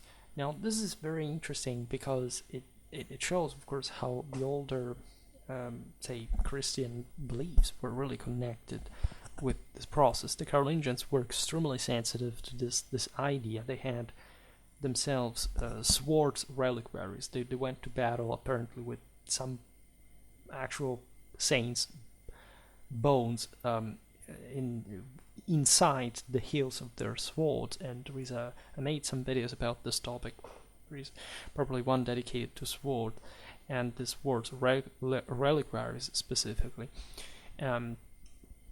The sacredness of the sword, think about the kurgan ones fixed in the burial mounds. The Franks remember these things. The Carolingians were incredibly, this sense, archaic in the awareness of the imperial traditional role, and so the idea of the relic being restored, when possible, naturally there wasn't a precise math, nor a way to homogenize this, but of every altar containing a relic being truly sacred in that sense, and homogenizing the sort of the spiritual compactness of the Carolingian Empire was an actually and seriously pursued mechanism. This was carried out by the same Carolingian nobility, even in their own territories, as long as they sort of involved themselves in there, and in order to legitimize their own rule, etc. All right. So much that in Carolingian times, especially from southern Europe, from Rome, but also Spain, for example, the Carolingians would import further relics, right, as the empire stretched as far, and they were in incredible tandem with the papacy, and so this thing could be engineered, right? In the 9th century, we know that Abbot Hilduin acquired the body of Saint Sebastian from Rome for the Church of Saint Médard in Soissons, northeastern France. So again, the way this would concretely work and sort of even foster further international connections, etc., revolving around pilgrimage saints, the spring. Rome especially was a continuous, massive output of culture throughout the entire period. Like in early medieval, like, Rome is objectively still the center of the West in a spiritual sense, but also culturally speaking, and all this prompted like a, again, in part even for the negative, that aforementioned trade in relics that we were discussing, including theft. um, I mean, still today, some famous people's coffins are stolen in graveyards, so that you can ransom them, or those kind of things that are sort of pretty messed up, sick dynamics. We see this a sad crime being documented more than 50 times from 800 to 1100 AD. This is insane if you think about it, and this is just documented one, right, in a time that was not also over documented. So this shows you how powerful the relics concretely were. Among the most famous relics stolen, we're talking the Frankish word. We find the body of Saint Foy that was preserved in Agen by a monk of Conques. We are in the 60s of the 9th century. There is also the one of the same Mary Magdalene, right, that is connected, of course, with Provence, as we were saying before, and that was brought, is said to have been brought to Vézelay in the late 9th century, right? And what is interesting about that is that in spite of the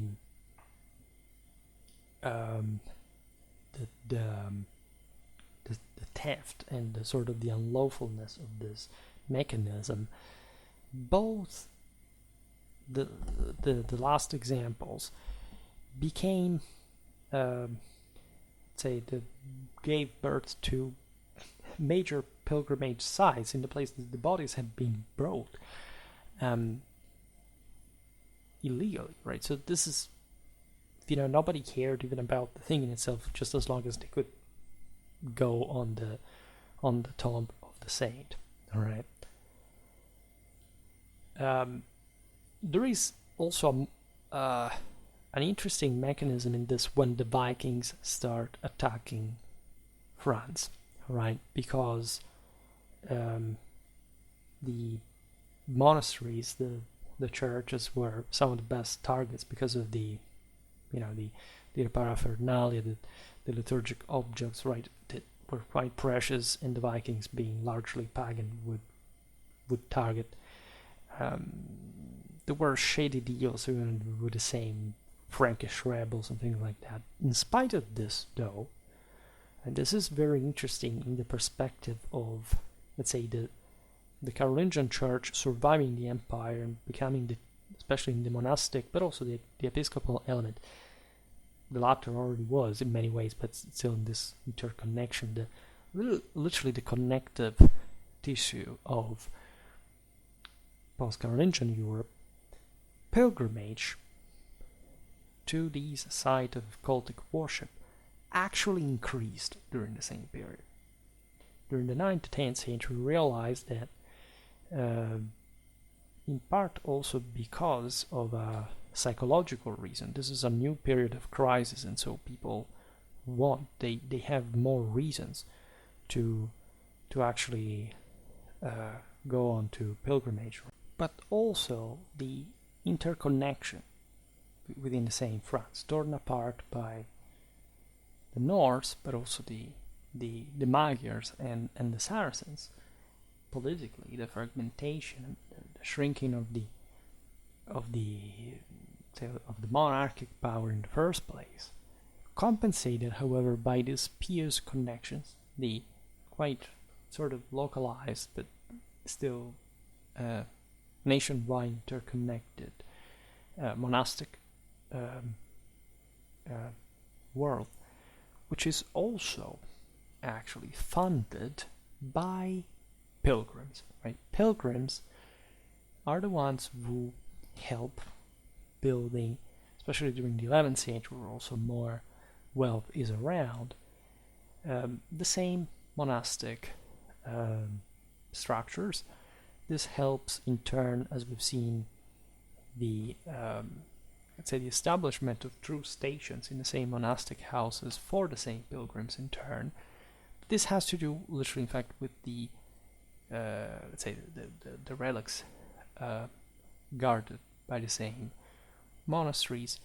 All the, as we were saying before, with examples of Gérald de Vauvillac by Otto of Cluny, etc.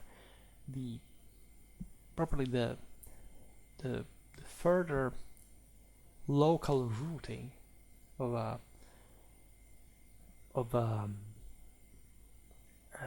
definitely a saint, right, a holy tradition, the one of relics themselves, right, that are ever better promoted in this regard, because we are essentially in a feudal, in a would-be feudal country now, and there are some interesting examples. Before, for example, we permitted Mont Saint-Michel. Mont Saint-Michel is, I spent my 12th birthday there. It is, one of the most beautiful places, surely, in Europe, and this sanctuary became, of course, an object of pilgrimage from quite early on, right?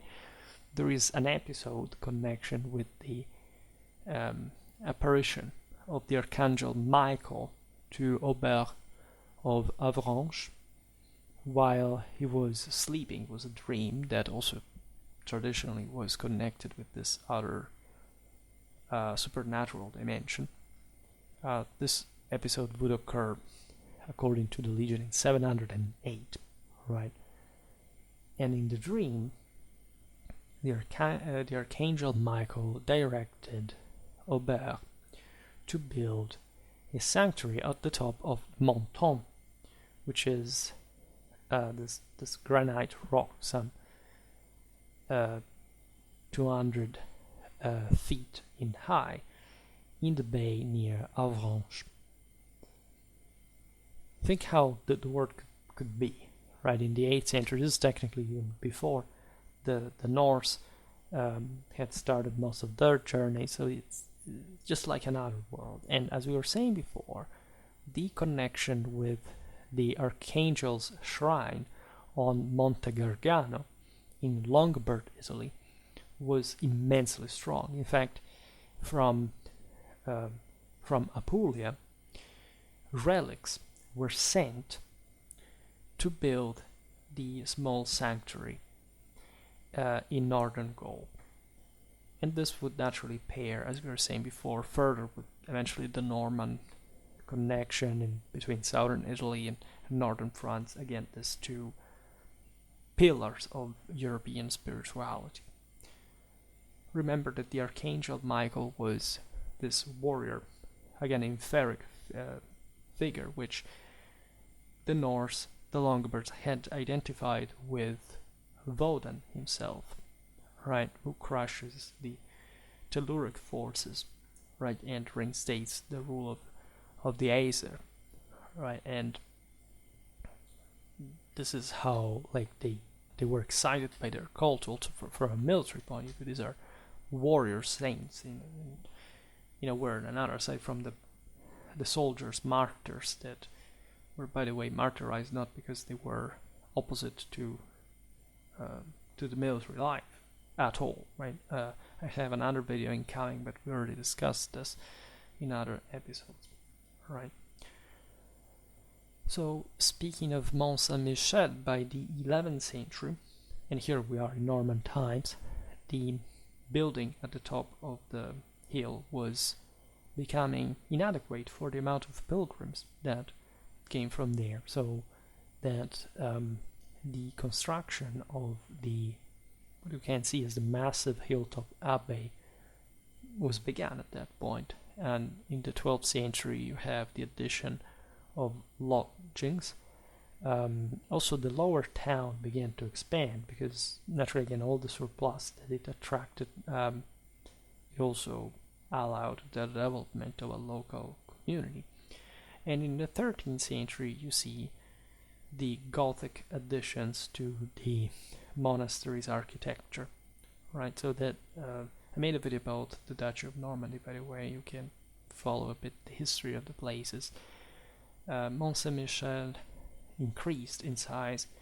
The town, let's say, crawled uphill to literally meet the abbey that was on top. And so, in fact, if you go there, you will appreciate like the very much the thickness of the medieval fabric, like of the center up a hill. And so again, it's fantastic, really. The 12th century, also known as like the moment of a specific renaissance, with a demographic explosion, more wealth around, also quite tumultuous one. I mean, the Crusades, by the way, are have started. Like there is a Christian foothold in the Holy Land, so you see ever more people going on pilgrimage from this time on. The Crusades had, in a sense, popularized the idea of pilgrimage. Everybody was sort of incentivized to go there. Actually, not many people would really, at least, remain in the Holy Lands. Many would travel, and they had always done that. I mean, the pilgrimage to the Holy Land, of course, had continued throughout all the High Middle Ages, also under the Seljuks. And in fact, the Turkish conquest of Jerusalem had not stopped the pilgrimage. On the contrary, it had helped organizing it better, also with these bodyguards of, for example, the Normans. If you wonder, they're from Normandy to Apulia, the two St. Michaels there had started like that, like from all these pilgrimage nets that required some contractors, some mercenaries to escort the faithful to the Holy Land. So these were from France to Italy, like the normal routes for reaching eventually the Levant, right? Very important at this point, given the success of the Reconquista, was the pilgrimage to Santiago de Compostela in Spain. So the main two routes, yes, were the ones to Spain, one to Italy, as far as pilgrimage was concerned, from the French side. There were all different, let's say, little streams that flowed into the major river, into these various directions from like the entire country. I uploaded some pictures here too. People came from England, passing through France to go to southern Europe, obviously enough, from Flanders too, so it's really relevant. Speaking of Santiago, the tomb of Saint James had been discovered at Compostela, where, as you know, in the far northwest corner of Spain, in the 9th century. I made some videos explaining how the Muslims had been targeting this sanctuary as well, even though they, under Almanzor, the order was not to destroy it, right, but just to show how Islam from Cordoba could protect these Christian communities and so to have them subjected. It was very difficult just to maintain a foothold in the north. Then, of course, the Christians got the upper hand anyway, and so Santiago became, as you know, the center of an order. I made recently a video about the habit of, I'm not remember whether the one of Santiago. I have actually to still make something in depth about the Spanish or monastic chivalric orders, but we will be seeing them hopefully soon. You have the first recorded French pilgrim in Compostela in Godescalc of Le Puy, where in 950-51 naturally there had been somebody there from France before, also because it was full really of French adventurers that went at war to like even just as mercenaries freely before the Pope was guiding some of these guys, but I mean really from Occitania there were lots of people who had interest in supporting the Spanish against the Moors, and Compostela was just, of course, on the opposite side, like of Spain from the French border, but it sort of also was an important gathering point, literally sometimes even for military expeditions. So by the end of the 11th century, when the Castilians conquer Toledo, and essentially I made a video about the Kingdom of Castile and Leon, there is also Galicia, and so they would mold into one single realm eventually, but they're fundamentally under the same dynasty. They start being naturally the path of Santiago becomes much safer, right? And so there are lots of people, just because of also the demographic growth, the crusade elan, like this reawakening, this sort of spiritual, moral, load that overflows, especially from such a big country like France. There was even a small number of pilgrims traveling by sea along the Atlantic coast to reach Santiago, whereas the majority instead,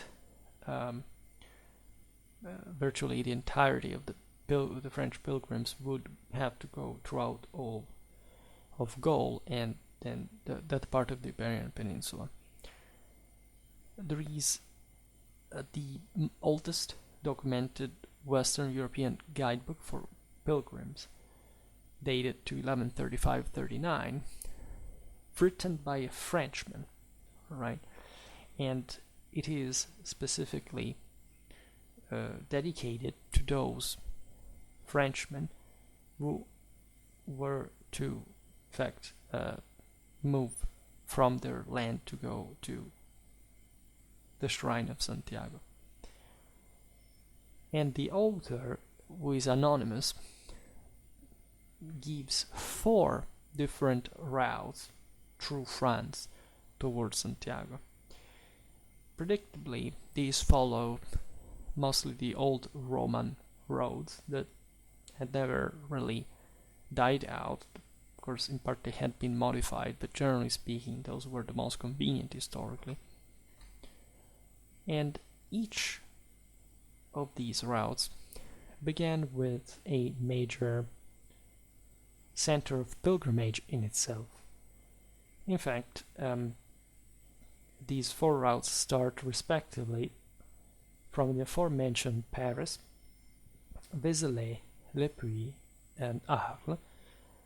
And it sort of makes sense because they're all, like, eventually they're going to meet on the same, like, when they reach Spain, they basically join all the last strait to Compostela, but they come from, Arles is in the southeast and in Provence, and Paris is in the northeast, so maybe you have this latitudinal difference mostly, but given that the path is mostly longitudinal, like they sort of like a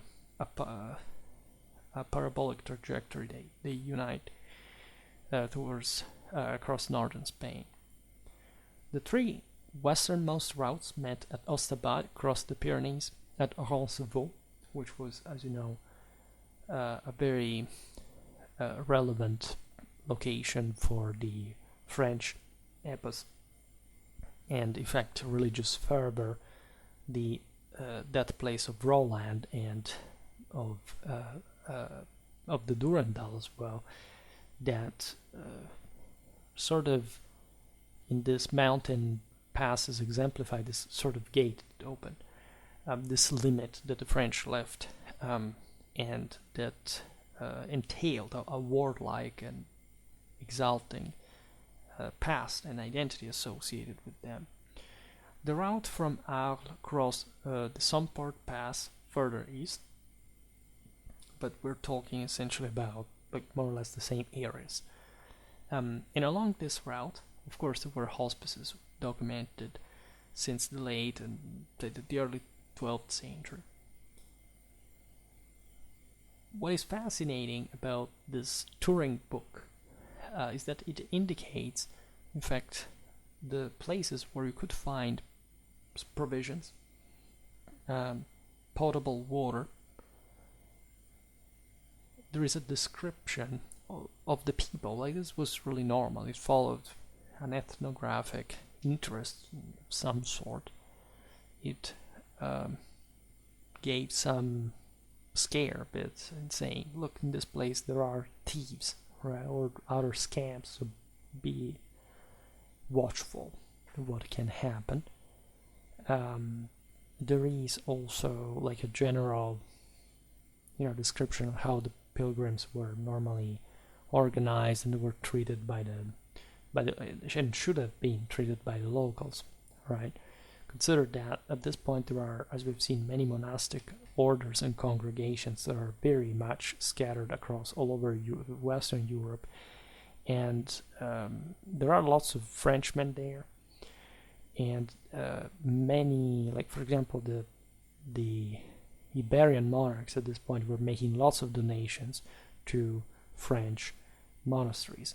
As such, there was really a very strong relation of some sort, and an incentive from the same Spanish for the French to come there in many vests for wealth, for military service, like for all the we've seen it with, say, this effort that the Christian Iberians make to be fully, or say, integrated into the Frankish world in a post-Carolingian sense in Western Europe, broadly meant, after the Reconquista. There is also a long chapter in the work dedicated to 21 shrines of France plus 4 in Spain that you could, among the various things, before reaching Compostela, visit, which would also make a lot of sense. It was all part of the path where you can see it still today. And all these shrines naturally were located with relics in a way or another, and this was a way for them, if located on the route, the major pilgrimage route, of course, to make money as well, and to reinforce like a major highway, and for the local authorities to exact tolls and strengthen their power. For this reason, there was also a competition among the same shrines, because these would receive donations proportionately to their importance, and the pilgrimage, especially the relics preservation, sort of increased, was magnified, was in part also made up. The Norman Abbey of the Trinity at Thickham had a vial of Christ's blood by 1120, and they wrote a poem in which they advertised the same, writing, "Remember that you are never far from Thickham, where the Lord has sent his precious blood for your benefit. So just remember that. You stop by, don't just like passing by of course, the shop, museum shop, let's say, and just be aware of the major spiritual deal that, of course, is entailed by the relics, though." Let's say between the 11th and the 13th century, the latter being the peak of medieval civilization and incarnated by France at the top, you have probably, in fact, the highest pilgrimage traffic in the country, right? This was also the moment in which the Capetians had extended their control across the entire country, and thus traveling was the safest historically. We've seen also in the videos about trade and more that the 100 Years' War shatters this a big deal, right, with the English chevauchée across the country and the general disarticulation of the Capetian monarchy on the frontier, you have on the fringe, you have really also a great problem in traveling. I mean, today we didn't mention them because we will talk about them on another occasion, but the merchants were very much traveling par excellence themselves, and you have entire routes in France that are sort of cut off. For example, the Great Rhone Valley one is not working that much. There are not so many people, for example, that take that Mediterranean route for pilgrimage purposes as well. The Also the way of Santiago is cut to a degree because you have the English regaining an important foothold in southwestern France, and that they had never really lost it, but they expanded and they raid very much into the undefended Occitania, right, to great distress. So in this period, also many relics were destroyed, by the way. So it's in spite of this, well, of course, pilgrimage did continue happening. Again, the moment of crisis, the plague, the economic difficulties bring to new sort of spiritual reflection, and again, it's a different time in history, like from before. Again, that primal meaning of the saint relic that we were talking about before is sort of more distant, right? The word is a bit more lay and secular than before. So there is a generally different approach to the same meaning of the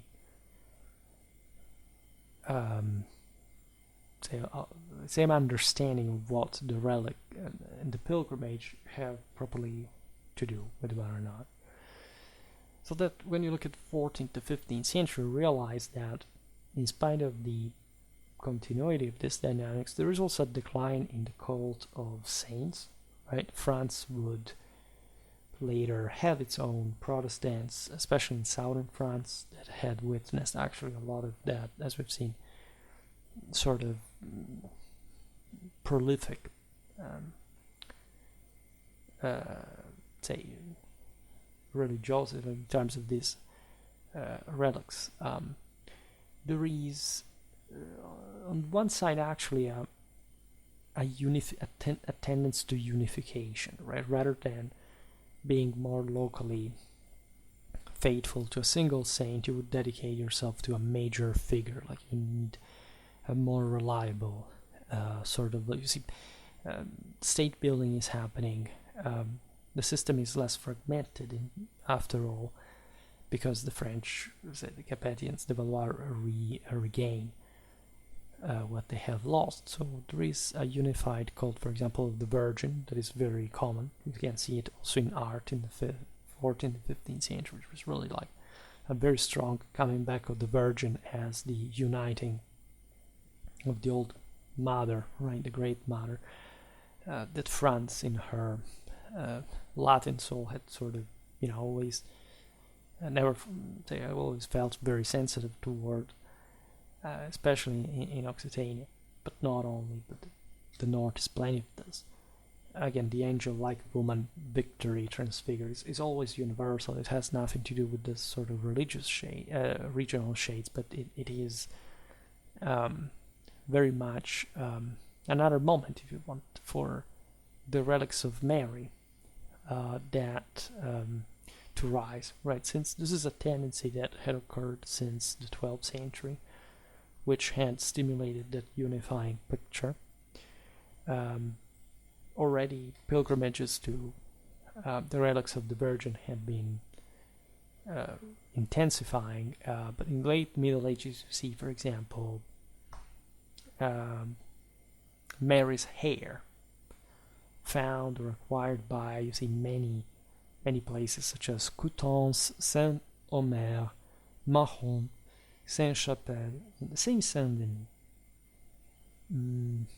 it would be so much to say in terms of also the symbolism of the development about the architecture, the reliquaries, because they were all connected with this. Chartres had since Carolingian times, the 9th century, Mary's tunic. There was a slipper of hers at Soissons. We find other pieces of her clothing at Marseille, Toulon, and Arles. You find even the Virgin's milk and nail paring, so to a level of sort of extremity, even in terms of her. But this tells you also how totalizing her figure was perceived like. We know of the pilgrimage to Rocheville for an apparition of the Virgin that had occurred there in 1315. And there is something that eventually remains also in the post-medieval religious temper, like the apparition of the Virgin is extremely say common miracle in general. Like in, let's say, there is something to, of course, the feeling of the same, and how say the world also changes, looks at different aspects of spirituality. This eludes the French interest specifically.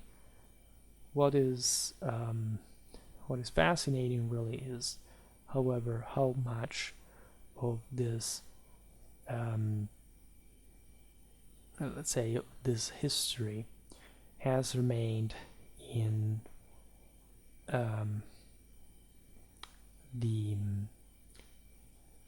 in the actual places, like in the actual materiality that you can also witness and admire in all these places, and that developed greatly, a lot, in part because of their this pilgrimage, this cult of the relics themselves, and that are also relatively different from other parts of, say European Christian spirituality, right? This is so very typical of the West, and in many ways very, very healing, right? Very gluing, right? Considering the important differences existing, actually the unitarity of it, but the strength in that also local variation within the same, which is very much European strength in this hierarchical Catholic belief and identity. Very well, so we will surely be talking about similar topics. I'm not sure if I ever talk about relics in a single video like dedicated to that, but anyway, surely it's the first one to pilgrimage. But for today I stop it here. I just hope that you enjoyed this video. If you did, please share it. Otherwise, leave a like or subscribe to my channel if you're interested in my upcoming content. As always, I thank you heartily for listening to me. I wish you a nice time and see you next time. Bye.